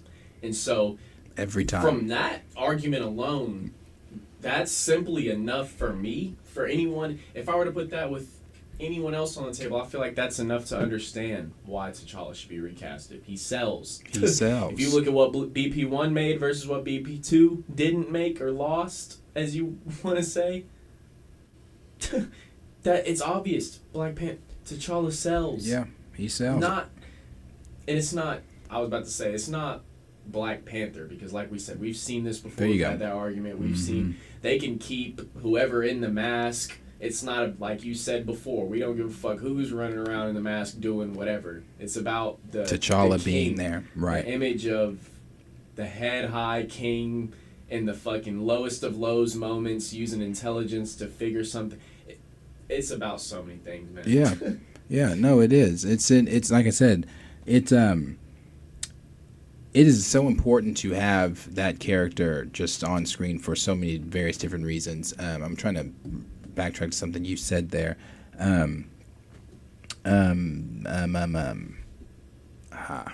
think I lost it. But if you want to move on to another comment there, I'm trying to remember what I was thinking about there. Ramar said, at least you can trace your ancestry. I can't, because certain slave trade documents of my ancestors have been covered in black ink, signed, and burnt to a crisp. Someone wanted my lineage not to be discovered. Yeah, Someone wanted all of our lineage not to be discovered. Yeah. But see, that's... being from Oklahoma, let me put it this way. I can trace my mother's side of the family because my mother's side of the family were owned by the Native Americans, and inherently, because of that, we have Native American in our family, and I'm related to the slave and all that stuff. Like that, it's easier because the Native Americans were so meticulous with everything. They wrote everything down, like everything. So that's why it's so easy. But on my father's side, it's not that easy for me to do that at all. Thank you, Andre, for the super chat. Andre said, Wakanda Forever merchandise is still on sale and forever will be. Oh, yeah. It's not leaving the store. Like you said, take it. They need to start. I think they are doing BOGOs. They are. They are. Buy one, get one. But That's why they keep coming out with Iron Man shit. They come out with what sells. I mean, I don't know if they thought none of that fucking Wakanda Forever shit sold. Not the little Shuri accessory shits, not the action figures, not stickers, pillows, none of that shit. No. T-shirts. The makeup line they tried to do, none of that shit with Wakanda Forever sold. It was because of the absence of T'Challa. I've only ever seen that movie once. And I don't even watch clips from that film. Oh, like no. I've seen that movie once. Yeah. And it was in theaters. The nigga walked out. Yeah, and when they killed Ramonda, I was like, yeah, that's going to do it for me. That's going to do it for me. I just remember looking up, seeing that nigga. Packing my shit. I was like, it's enough Black Death for me. When we go to the movies, we don't sit like right next to each other. So he'll sit behind me, and so I'm sitting right in front of him. All I hear is fucking, every time he brings this fucking popcorn bucket and his drink, all I hear is popcorn bucket wrestling and shit. Nigga getting up, I'm like, oh Lord. I thought it was gonna get loud. You remember I said that after? I was like, I thought the nigga was gonna say something. So I'm glad your ass just walked I was like, I'm not gonna ruin it for everybody. I'm about to get the fuck out of here. That shit. As JDX said, T'Challa's being punished for being too successful. Even nerfed, he broke the box office. MCU wanted Sam, Carol, and Strange as the new Trinity, and T'Challa is paying the price of winning. Right. You know, in that Reign of Marvel book that Joanna Robinson did, they talked about how Chadwick Boseman, Tom Holland, and Brie Larson were sitting around talking about how they were going to be the next big three, how they wanted them to be the next, big thing. And again, I talked about this when that quote came out. That's still something, again, it's tragic. It is sad. We mourned in 2020. For those of us that, for me, did I mourn the way that I mourned did I mourn for Chad the way that I mourned for Michael Jackson? Like, no. But I mourned for Chadwick Boseman. I felt for his family. It was extremely shocking, extremely sad when he passed away. But within that passing, as I've said many times, there is still a job to do. You mourn. You take the time you need. Grief has no expiration date. If Ryan Coogler didn't feel that he could come back and do Black Panther 2 in the same vein that he did the first Black Panther because he was still too grief-stricken, then don't come near the project. What you don't need to do is pour your personal feelings, your personal life, and real-world shit into a fictional world. That's where they fucked up. They fucked up when they took their real life feelings and then said, let's apply it to a fictional world where we never applied it before. That's where they fucked up. And now they're in this hole, and it's going to be super hard. It's already hard because it's not hard. Let me put it this way. It's not hard. They're really making it hard. They're making it hard. It's super easy. Just recast the character. Boom. You've got your story back on track. I've even said this when I thought the Eyes of Wakanda series was going to involve T'Challa. You could have had the voice actor, whoever was going to play him in live action, voice him in the show. That way, for those people that it's really hard for, I guess it's a shock to see somebody else recast as a character. Once you hear him, the transition is not as hard. You heard his voice in animated form. Now you get to have him in live action. Here's the character. It's really not hard though, because nobody, unless the movie sucks, no one is going to sit in Superman Legacy or Superman, whatever the fuck it's called now, sit there in the movie theater as the movie's starting and be mad and complain the whole time. Well, that's not Henry Cavill. They recast the character. It's Kal-El. That's what matters, bro. I was upset too when Henry Cavill didn't get recast, but I'm damn sure sitting my ass during that Superman film and I'm gonna be watching Kal-El. don't give a damn if fucking Henry Cavill's in that shit. I'm watching Kal-El. I didn't think we were going to get another solo Superman film, and here the fuck we are. As a fan, I'm happy. So the same thing with T'Challa. If you want that character back, all you've got to do is simply recast him. So they're not going to do that, but it's really not. It's not a hard formula to conceive.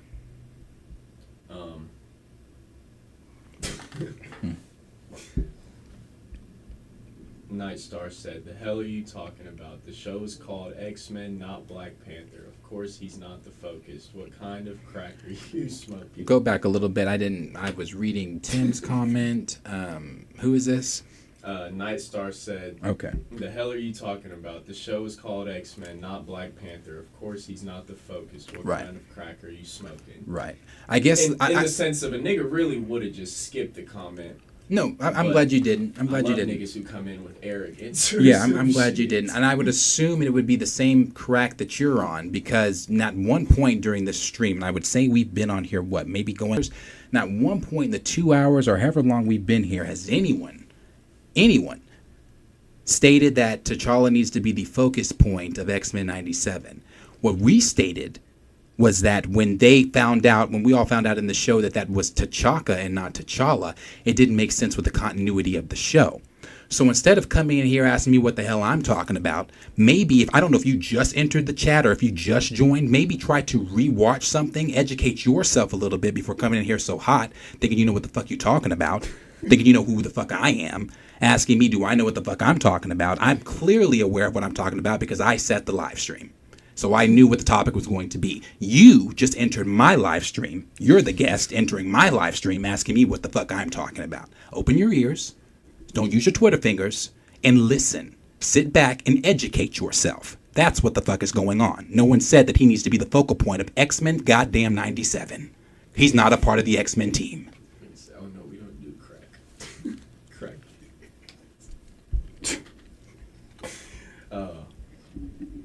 Man, let me scroll up a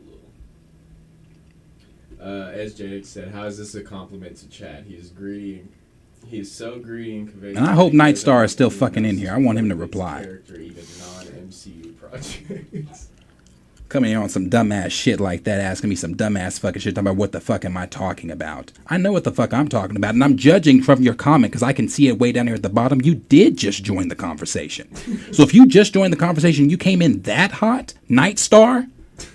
I don't know if I don't know if this is what you do. I don't know if you jump into live streams, you jump into conversations where you're not privy to the conversation prior to commenting. That's ignorant as fuck. When you give an opinion not knowing what the subject matter is, you look fucking stupid. So you came into a live stream and decided to make yourself look ignorant as fuck by coming in here asking me what the fuck I'm talking about, trying to make it seem like we're making Xmen97 about Black Panther, about T'Challa. This is a why are they removing T'Challa stream. I have a whole fucking playlist on my channel. I'm assuming, again, from your stupid fucking comment that you're new here. So if you want to go to our channel, you can do that. You can look at our playlist for Recast T'Challa, and you can start there to educate yourself. And then maybe the next stream, you can come in with a little bit better attitude, with a little bit better listening ears. Sit back and listen to what is actually being said in the stream. Instead of coming in here so hot with that dumbass fucking name, Nightstar, and then asking us what the fuck we're talking about. Dumb as shit. This is what the fuck y'all do. Y'all come in here on that dumbass hot shit, and then you think that y'all think just because I'm gonna explain this too. I'm not these other YouTubers. I'm not going to sit here and just dismiss a stupid ass comment. You came in here, you wanted the show, you got the motherfucking show. On some stupid ass shit like that. That is some really dumbass fucking shit. Nigga, I'm crying.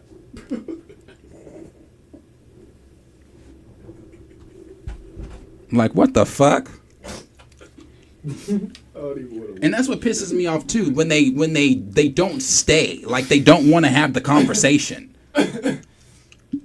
Oh. Like, again, I don't have a problem having a conversation with someone, but what pisses me off is when you come in hot like that. I can have a civilized conversation, but what I'm not going to do is I'm not going to allow you to come in here and come at me hot like that. You want to hear two things about Darius. One person's going to tell you he's the nicest person I've ever met. Another person's going to tell you Darius is an asshole. Believe them both because Darius acts accordingly. Oh. What's the next comment? My fault, bro. I'm fucking crying. What the fuck? Whew. Cause I just knew that shit. As soon as I see that shit, I was like, I kind of want to see it because I know where this nigga finna go with this. My fault, y'all. My fault. Whew. Bro, can you please find one? Can you what? Can you find one? I need a second. I don't know why, bro. I've always been the type of nigga to laugh when you go off, bro. That shit is so funny to me. And so that shit just always takes me back to niggas coaching for me. Shit. Nigga said you wanted to show you.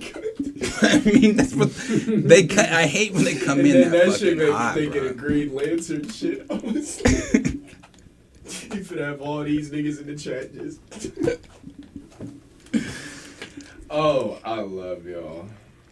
Somebody said Nate is Night Star. Oh, my fault.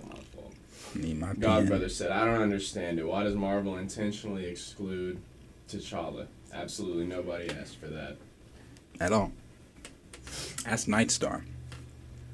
That's what who is Nate? Who Nate Star? I don't know. Nigga said that like that was gonna clarify something. No, they were saying Night Star is Nate Moore. Oh, I was about to say, I don't know that nigga. That shit, bro. Oh, I gotta scroll up a little.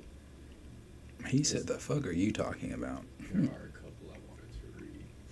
Nigga said, what kind of crack are you smoking?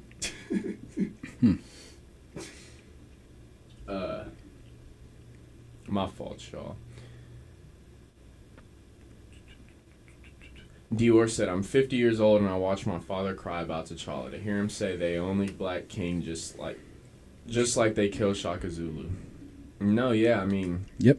it's real life. I mean, I guess this is the real life representation of what stand up black people, how they get done. I mean, usually just get brought to the ground, silenced, and so. Yeah, no, that. I mean, I guess that's the real imagery in it. But see, that's the thing too. He said his dad is 50. He said he's 50 or his dad's 50. Oh, damn, I scrolled up, my fault. I'm 50. Okay, see, that's the thing too. It's like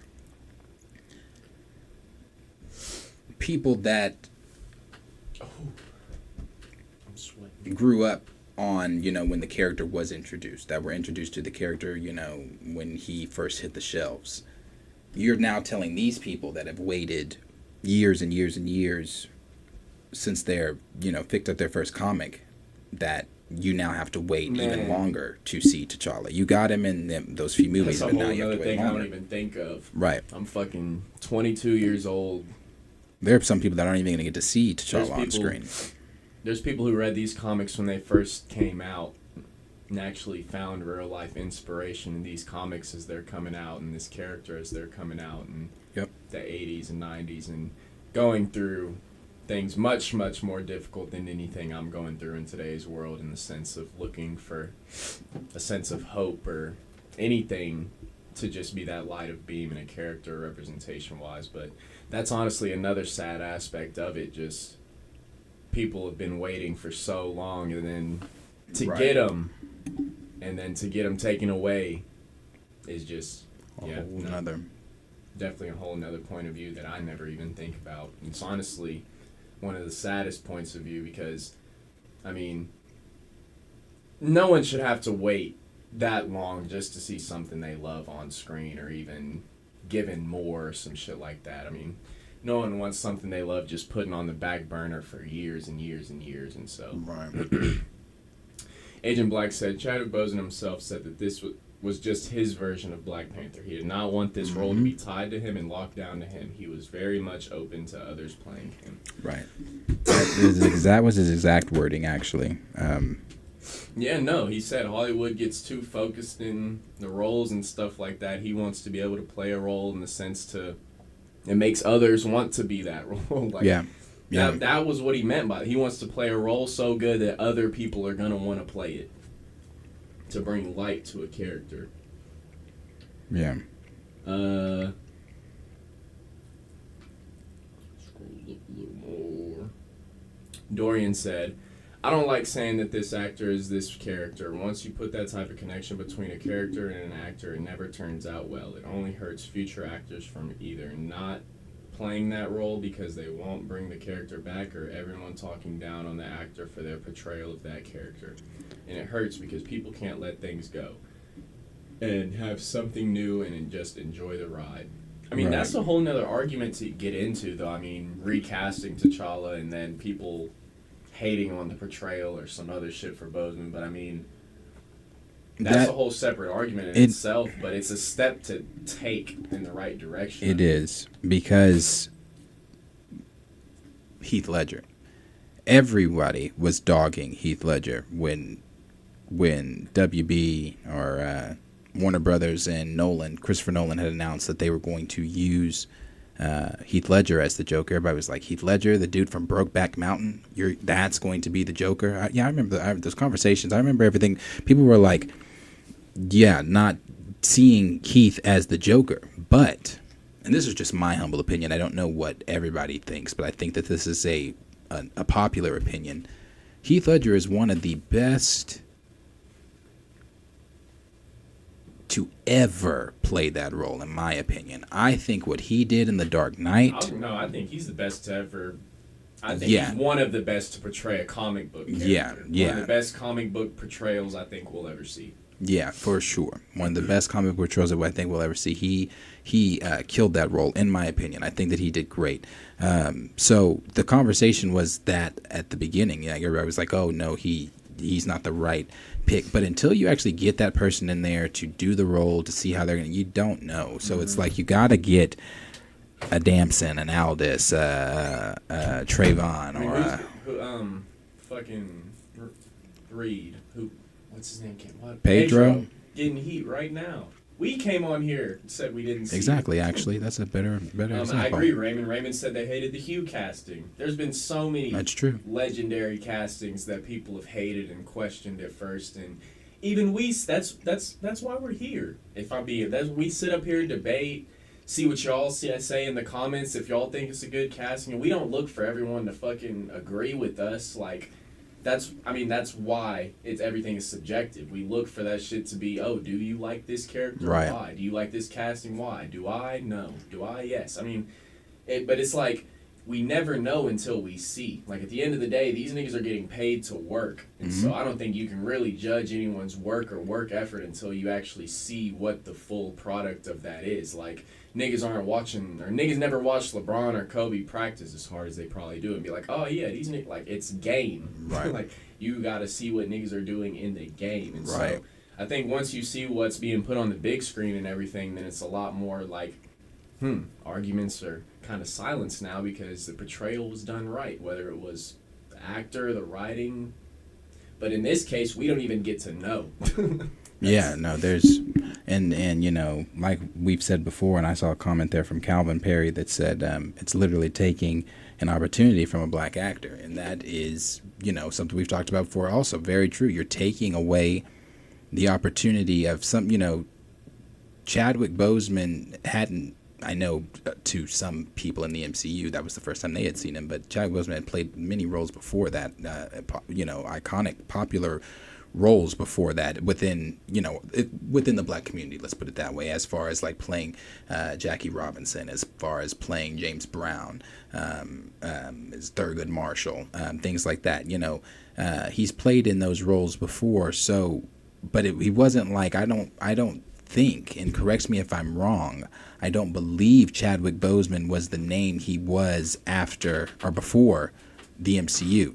After the MCU is when he became, I believe, the more so name that he ended up having. And who's to say that that same thing couldn't be done for a Damson Idris? Or, you know, for those people that don't know who Damson Idris is, you put him in the MCU. You know, I didn't watch Snowfall. Is that it? I didn't watch Snowfall. So, but I've seen clips of Damson and things like that. I believe that he would, you know, be a great T'Challa. He is on my list as far as like others. My top of my list, I think, top of my list has always been Aldous. I said I've always wanted Aldous Hodges to take on that role, but there's so many black actors that you could put on that role that you're now stopping. Raymond said the same people having temper tantrums about recasting and being anti-recast are the same ones who only saw him in one movie and made fun of his weight in the early 2020s. Now that they too. want to act like they're Chadwick fans. Yep, like That I said. too. Exactly. So I've seen it. This not even Chad's situation. I've seen it in real life. My friend niggas will switch up when someone dies. Oh yeah. I loved him. I was this and that, and so that didn't even surprise me. The second he died, and none of us knew about that shit, I knew everyone was about to be the biggest Chadwick fan because it's just what niggas do. Like, but the thing that I find weird is fetishizing him as Black Panther, like when, like you said, he's played so many other legendary roles and shit. But that's all they know him as. You know, a lot of people. Not everyone, but a lot of people only Maybe that's got something to do with got their niggas not introduction wanting to there. learn Black history. Not too. Only sit down and watch it when it's got something to do with. But that's the issue. Like shit, they only sit down and watch it when it's fiction, but we don't get that shit. Like, we only get the real life sad stories and shit. It's like kind of like Gray just said, faking for likes and digital hugs. It's that 2020 deal that people were doing. You know, people were actually, there were individuals going around getting out of their cars, holding up a sign in front of a march and getting back in and going home, just for the clicks and the likes to say that, oh, I support something that is bigger than me. And by people going against the recast crowd and going with Marvel, because Marvel's stance is, oh, this is honoring Chad. Well, it paints us as disrespectful to go against them. So for them to side with Marvel and not knowing anything about Chadwick or the character, they're just, again, doing it for the clicks and the likes and then, like Gray said, the digital hugs, because of Marvel's holy moral ground that they've put this non-recast on. So they feel like, okay, well, that's the right side to be on. It's likes, it's you know, I don't know what the fuck I'm talking about, but it's going to get me the likes and all that kind of shit, the attention. That's what they're doing it for. They don't know shit about this character or Chad. They pretend to, but they don't.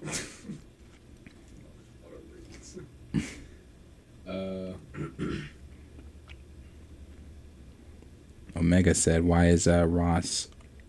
I'm at the bottom. So why is Ross getting recast but not T'Challa? Been on that one too, you know? And I've seen people saying like, well, that's a terrible argument to use because that character's not even as important as the Black Panther is in the MCU. Okay, but here's what I will say to that. In the MCU, you're wrong. In the MCU, the character of Thaddeus Ross in the MCU has been in way more events than T'Challa has in the MCU. T'Challa was involved in Civil War. He was involved in Infinity War, and the last 5 minutes of Endgame is when he was involved. Thaddeus Ross has been in the MCU since the Incredible Hulk film. And he has been in pivotal events. So to say that character in the MCU is more important, is the character of Black Panther just immensely more important overall than Thaddeus Ross? Of course. But within the MCU, you recasted, and I'm not saying that that's why they shouldn't have recast T'Challa or anything like that. I'm just saying for people that use that say that that's not a good argument. No, it is. It is a good argument because Thaddeus Ross has been in a lot of pivotal events in the MCU. But T'Challa has been in, Infinity War's got his own film, and then should have went on to continue it on in Wakanda Forever and whatever they're doing for Black Panther 3, but people don't want to use it. My fault. As Jake said, they could have just kept the mask on and had Cap say the king is right, but nah, they wanted to go out of their way to bury T'Challa. No, Yeah. like, Could have just said T'Challa. Could have just made it that's what T'Challa. I was about to say. Could have just been T'Challa. I mean, could have just made it T'Challa, bruh. Like, it's all these dance and loops and hoops to get around saying his name. I swear it's like Harry Potter. What is his name? Voldemort. No, but niggas treating bro like candy, Bro. candy man. Don't say his name. Raymond said, he said exactly, they killed Ramonda, can't get a Blade movie off the ground, canceled a Photon series, possibly canceled Armor Wars, even though we heard yesterday, I don't think that's true. Cap Force, turmoil, and it's a pattern. Yeah, no, I mean, definitely seeing a pattern with the black characters. And then you got Dominic Thorne getting up in front of the. Watch any of that shit? No, I was gonna say I didn't. I did not. But you got Dominic Thorne getting in front of the microphone to talk about maybe I did think. watch this because you reposted, but I didn't see anything that she said like on stage. Oh no, I didn't see that. I just watched this. But she said Mike could maybe be some interest. She knows good damn well nobody gives a damn about Ironheart, and so, but just the way she said it, like just even her herself. yeah. Can say is that it definitely is offering folks a deeper dive into this character that I gather might have maybe piqued some interest. I think maybe she raised a couple questions, and I think lots of those could be answered in the show. I think the questions raised for me the most about her character was why the fuck she was the linchpin of the film. Yeah. I'm gonna be honest with you, and it's not Dominic. It is not Dominic. It's never. Yeah. I never want to say it's the Yeah. actor. Rarely, not never. Sometimes. Yeah, rarely. Is it ever the actor that we're criticizing? And in this case, it's not Dominic. It is the simple fact that Marvel, like with Sam Wilson as Cap, has failed to give me any type of interest as a fan. I don't. And again, I think for me also, as I've said before with Sam Wilson as Cap, Anthony Mackie is not a box office fucking draw. It's not the fact that it's Sam Wilson. Anthony Mackie is not a box office draw. You want to build up these black characters. It's going to take, it takes up, it's not, it takes actors too to do this. One of the things that's what I was going to say earlier that you were saying when you were talking about, characters, getting characters back on the screen and that matter and things like that. When Bob Iger was recently talking about putting characters back on the screen that matter, putting the focus back on the IPs that are going to bring money. And from a business standpoint, from a CEO standpoint, as I said that whatever last time we talked about this, I don't know fucking Bob Iger, but I would assume from a businessman standpoint, from a CEO standpoint, he is looking at T'Challa like he sells. So, I said that in that video that maybe you get T'Challa in some type of form, and because he understands that, but they failed to give any type of care to these characters like that. So when it comes to a character like Ironheart, that's not a character that I mean, I could be wrong. Maybe there are a lot of people that are going to be checking for the show. Maybe. I don't know. No, it's not how it works. Niggas don't care about a character until you give us a reason to. And so that reason, I don't think that reason was there in Wakanda Forever. Me personally. And I don't think a lot of people are going to find I forget. I don't even remember anything she did in Wakanda Forever. Like I really don't even remember anything from the movie. I just remember the trailer scene of her in the cave hammering the suit. That's dead ass all I remember. The little Iron Man. You know how they did the little Iron Man tribute where she's in there fucking working on her Mach 1? That's all I remember. And again, not her, just the. Eon said, moving the goalpost from an emotional decision to business one. Which one is it? Yeah, no, I mean, it's always in there. It's never been a business decision with Chad. That show's emotionally based off Rip. Emotional. from the jump. Diesel said seeing T'Chaka there was left field, like if Howard Stark in the armor next to Cap. I'm telling you, bro. Like, and I don't know why people are making it seem like that's so weird. Like, they don't understand that. Like, that'd be like if we watched Ant-Man 3 and it was Hank Pym, Michael Douglas the whole time. Like, what? Or even just now, if it was all those care with Hank Pym as Ant-Man or something. Right. Fucking, I don't. Yeah, no, exactly like you said. Honestly, it's fucking.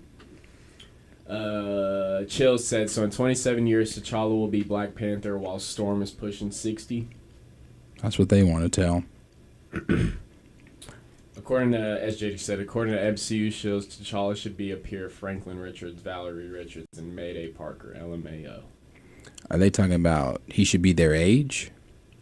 Yeah. You know, I saw a theory from Everything Is Awesome, their channel. They, I almost said something too.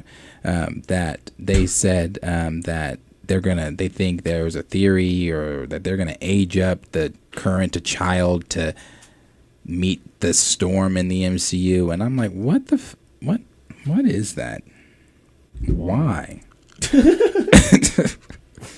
Why? Diesel said, I kind of feel sorry for her. Don't see this Ironheart show popping with enough audiences.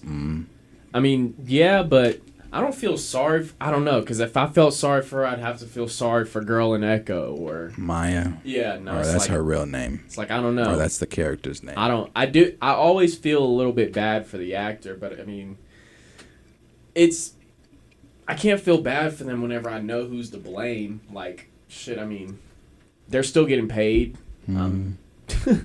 People may not like fucking the production or what's put out, but they're getting paid. I mean, they might get a little bit of hate online, but hey, I don't think I feel bad for them. What I do feel bad for is the audience not getting what the fuck we ask for, or getting fucking twisted up scripts and nothing from source material or shit. I feel bad for us.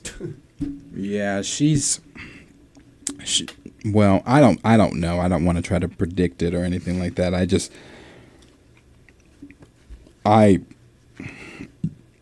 When does her show come out? From what they made it sound like next year. I don't think they're doing that 2-movie, 1 show, or 3-movie, 2-show shit. Because from the sound of it, 97, or is that going to come out this year? 97's 2025. So that'll be next year. Well, Blade, I guess, that's what they're pushing for. Now, and that's a movie. What shows are next year? Ironheart. They're doing Ironheart next Daredevil. year. Yeah. Daredevil, yeah, that's what it is. Yeah, okay. Oh, yeah, okay. So those are the 2 shows that were... Oh, but they also showed Agatha, but that's this year. But Agatha's coming out end of this year? Like Halloween, probably? Yes. Yeah, I think they said premiering in September. September, October. Makes sense. Yeah, so... poor thing. No one's going to watch it, I don't think. And that's the thing. It's like... Because we've had this argument before. I mean, I'm never against putting those characters on screen and giving us something to be interested in, because that's how you get excited for new characters and get interest for new characters. But I still think the perfect way the way to do it was Civil War, and how they did it with Chad and T'Challa and everything. Inserting him into Civil War and piquing that interest of the audience is just a way better way to do it than, okay, here's a show about Miss Marvel, and then we're going to insert Miss Marvel into a movie that nobody really has interest in. We're going to expect y'all to like her. It's like, I don't know. It just kind of doesn't make sense to me. You know what I'm saying? Because we've watched so many characters over phases 1 through 3 be inserted and cameo, and then it's like, okay, now they're going to be in their next movie. Then they're going to get their own movie. And so, I don't know. Like you always say, different strokes, different folks. Different strokes, different folks. I don't know if this is real or not. I know they're talking about a Hawkeye season 2. What the fuck is even up with Renner? He said he's ready to come back.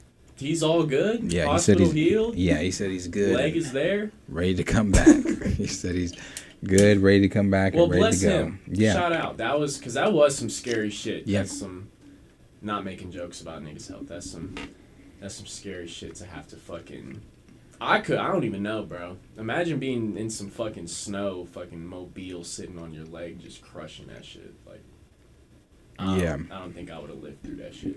Yeah. So they're talking about that. Talking about he's back. And I mean, but that's he's another ready. thing we were talking. Me and Ricardo were talking about that shit earlier. I mean, you're gonna give us a show. I mean, I watched fucking because when we were talking about the Echo getting more views than 97, do we think that has slightly to do with one, they dropped all the episodes, and that two, it came out on Hulu as well? Like, I think it one because they dropped it out all at once because people like to binge it. It takes away the conversation aspect of it, but people like to binge. It's easier. Two, again, I think just the connection with it being live action and people already normal fans being connected to the live action stuff. Even if people aren't watching it, all the normies aren't watching it. Most of the normies are checking out the live action stuff. It may not be the week of or whatever, but they are still checking it out at some point. Like, so like, and I think with the difference, I saw somebody say something about Kamala. I think the difference is Aman Vanali. Aman Vanali is a very, very, very likable personality. Even not being Kamala Khan. She is a very likable personality. And I think just her energy as Kamala, I mean, when you've got her arguing with Kevin Feige, telling Kevin Feige, no, this is not Earth 616. I don't care what you say. This is 999. You know, she's a fun personality. So I think that she brings a lot of the appeal to Kamala. Because let me be honest with you. That's all it is. Yeah, that's all it is. Because I don't give a I was about to say, I don't know why you try to beat around. No. I was just about to round it and say that's not me saying I give a flying shit about the character of Kamala Khan. Especially after all the switch ups and shit they fucked around and did with that character. I mean, yeah, no, shout out to her for honestly being hopeful and comic book interest, honestly. Yeah. I don't know if she fucking reading them, but she seems to be interested in her role and wanting to do everything.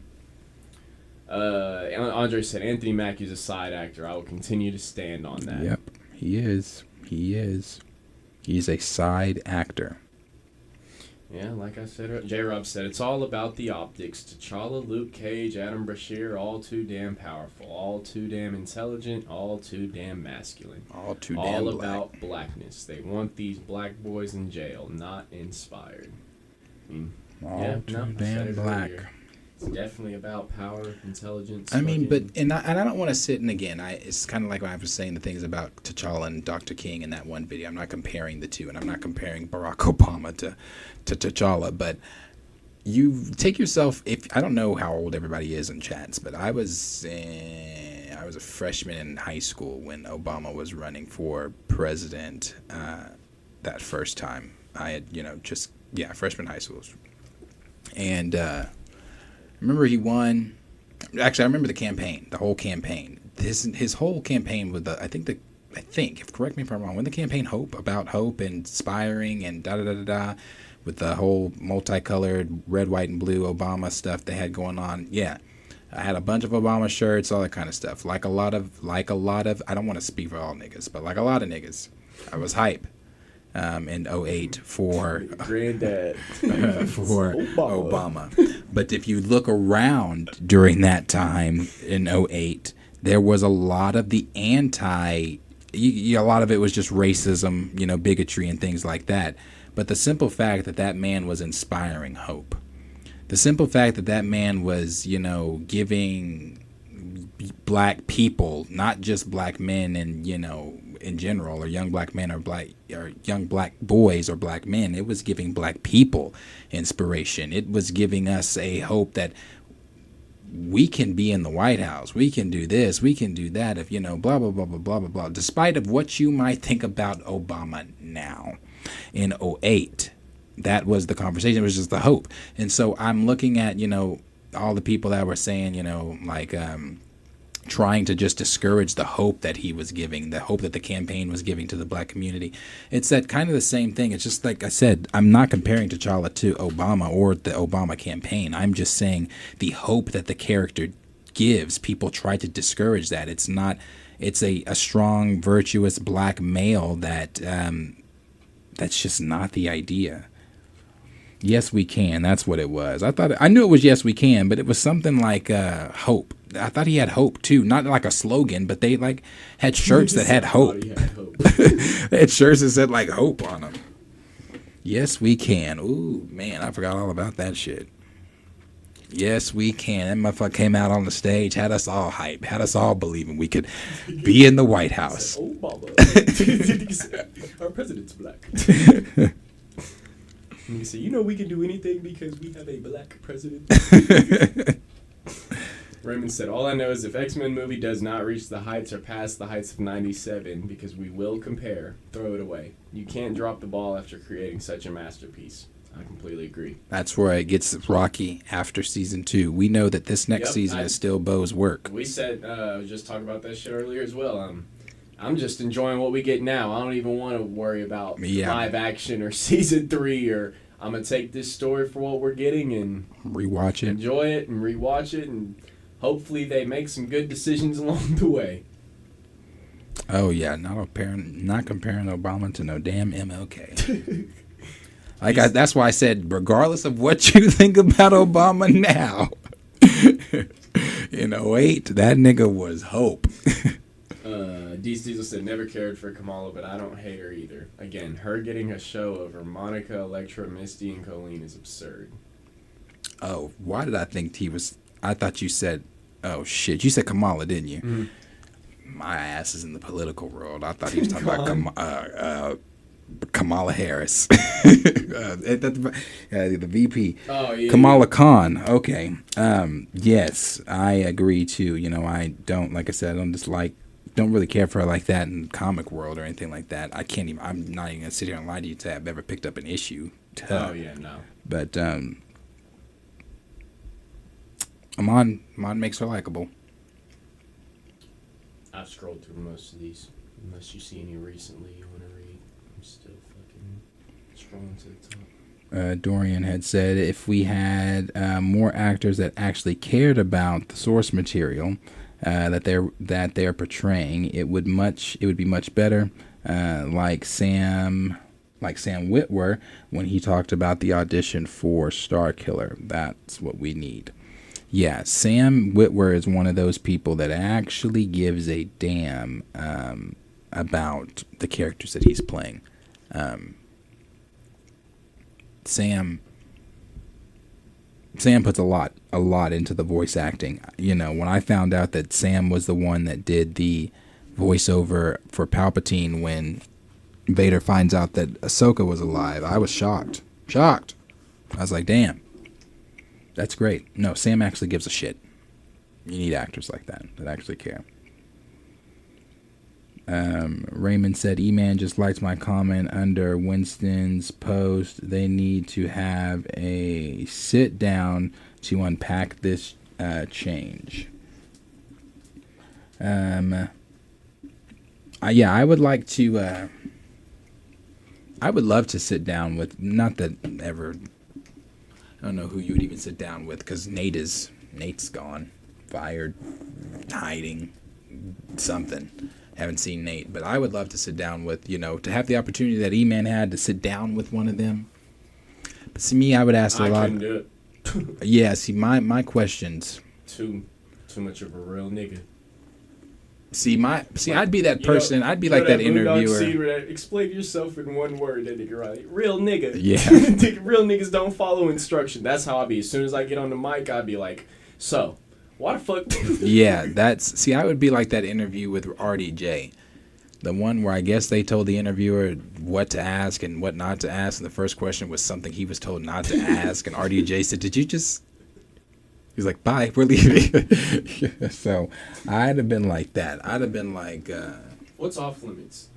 All right, that's what we're talking about today. Because I would love to sit down with one of them and just ask, like, what made you guys make this decision within seconds? How do you make this decision within seconds? And then how do you tether a real man to this fictional character? I want to know that one. And then I would also want to know... maybe, I said it before, I think it's the first time in history. I've never seen another character be cemented to one actor like this.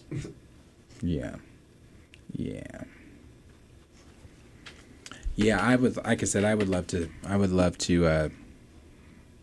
Love to see more of the character, but as we all know, as more comes out, if more comes out about anything involving T'Challa, as it will, the character's name is trending every other day. It's trending now on Twitter.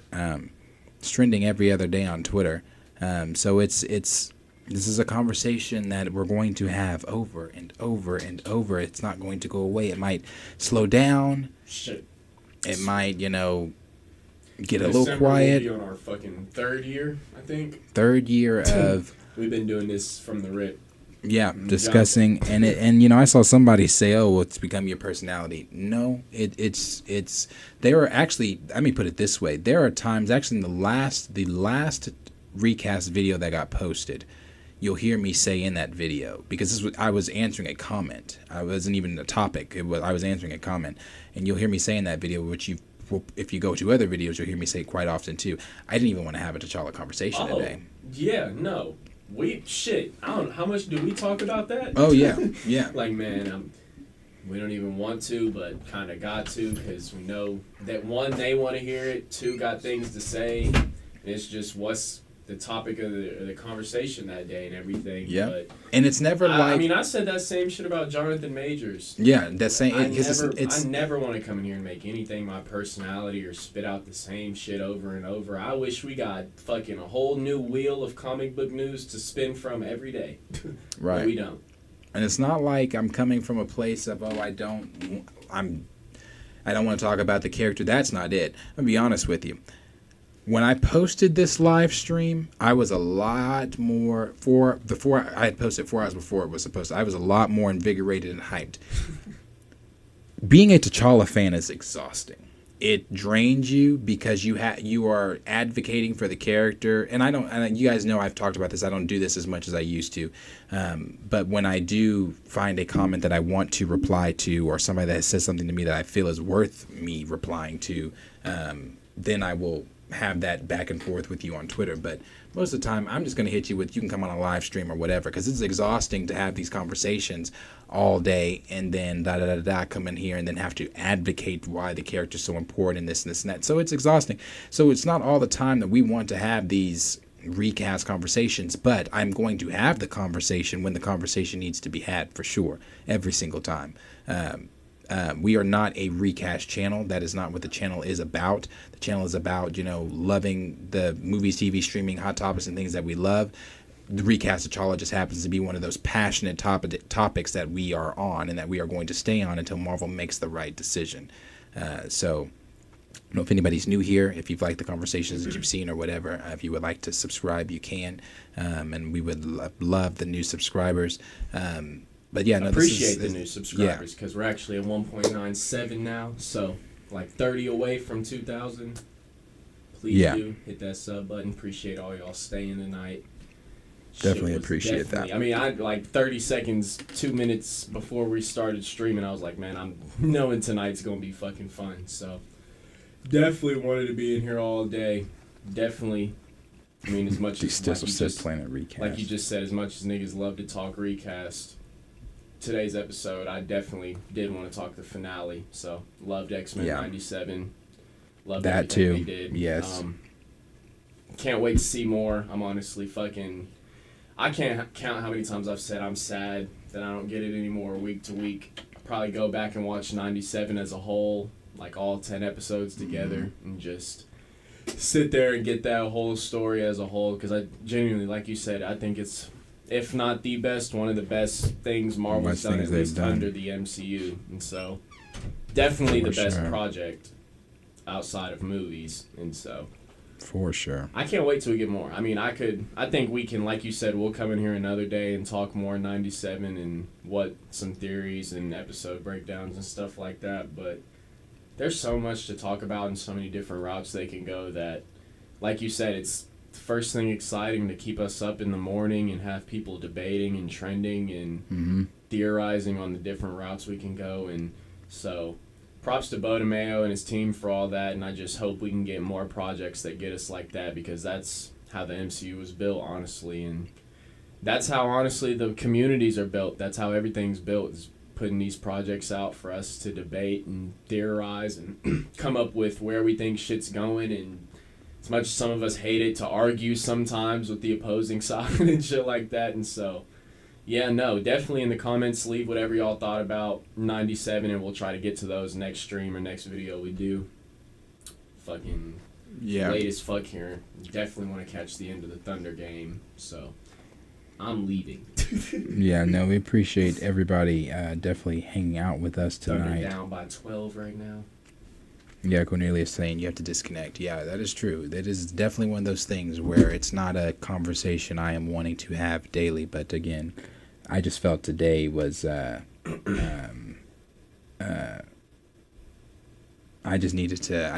thought today's stuff that they did with T'Challa, that was inexcusable. Yeah, that was one of those things like, okay, yeah, Xmen97, we all know it's great, it's fantastic, finale's fucking phenomenal, we'll come back in and talk about it, but that is a major red flag. Yeah, but T'Challa. So, as always, as I've always said, that's funny. That's what I used to say all the time during our recaps videos. But T'Challa, and it's the same thing now. But T'Challa, and like Raymond said, today was a shift. I can feel it. Today was a shift, and I'm so glad a lot of you are kind of. Hey, shout out y'all for fucking keeping the energy. As much as Cornelius said, disconnecting and all this and that. I mean, every time I get on Twitter, most of y'all in this chat I see going at it on Twitter and repping it. So, yeah. Shout out y'all having that energy as well, because not even just, I know not all of us want to fucking talk that shit all the time, but for y'all to sit there and let people know all day, every day, hey, that's definitely not something I'm doing. Y'all got more boots on ground than me, for sure. Yeah. Today was a shift, like Raymond said. I can definitely feel it. Today was relevant as it keeps the conversation going. Oh yeah. No matter what, even if it's in a negative light, the conversation's still being had. Oh yeah, like Andre just said, we're not going anywhere. Yeah. So, again, appreciate everybody being here tonight. Appreciate the new subscribers. This video again will be up. We will move on and have other conversations when other things pop up about T'Challa. And outside of that, tomorrow, that's the last thing I'll say too. Tomorrow I will be live with Chill on this channel. It'll be on my channel. It's my turn to host. So I'll be live with Chill and Marcus from Back at the Bus. We'll be live over here going through different topics with you guys. I think we'll talk. We'll make an announcement to you guys when we all finish, because the three of us kind of have something that we're trying to do and make it more of a regular thing with everybody, but we want to make it like we've kind of been doing, but on a bigger scale. So we're going to talk with everybody about that once we kind of figure all that out. But so we'll be there tomorrow just covering topics from the week. And with that, guys, for people that haven't been there with us when we do those lives, it's not always or ever just Marvel topics. We cover, the hip hop stuff. We talk about sports. We talk about everything in between. So if you are interested in those type of conversations, please come and hang out with me, Chill, and Marcus tomorrow. And again, it's a good time, so come hang out. But anyway, appreciate all you guys. If you haven't seen the 97 finale, go watch that. Check that out. It's phenomenal.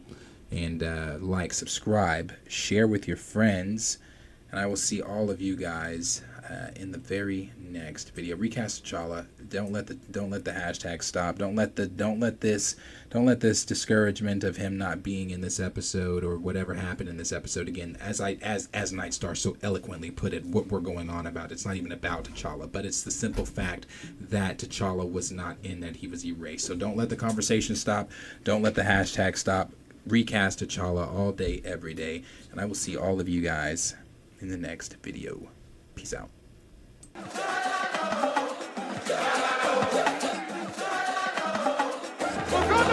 Save T'Challa, we need a recast. Chat would agree, and I truly believe that. Stories untold, I pray that we get to unfold. Don't kill him, we don't need to see that. A black man is king, I think that it's crucial. If not for the grown-ups, the kids should move you. Representation, let it multiply. Stop telling the stories how legacies die. We can explore the world of Wakanda by addition and not replacement.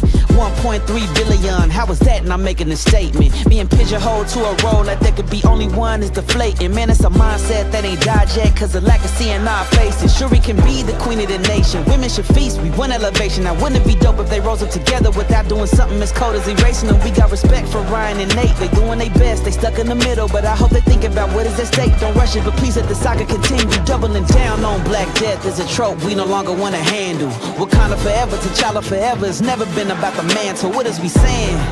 This ain't about Phantom and getting my way. It's all for the love, it's not for the hate. No matter what people are trying to say, we cast T'Challa.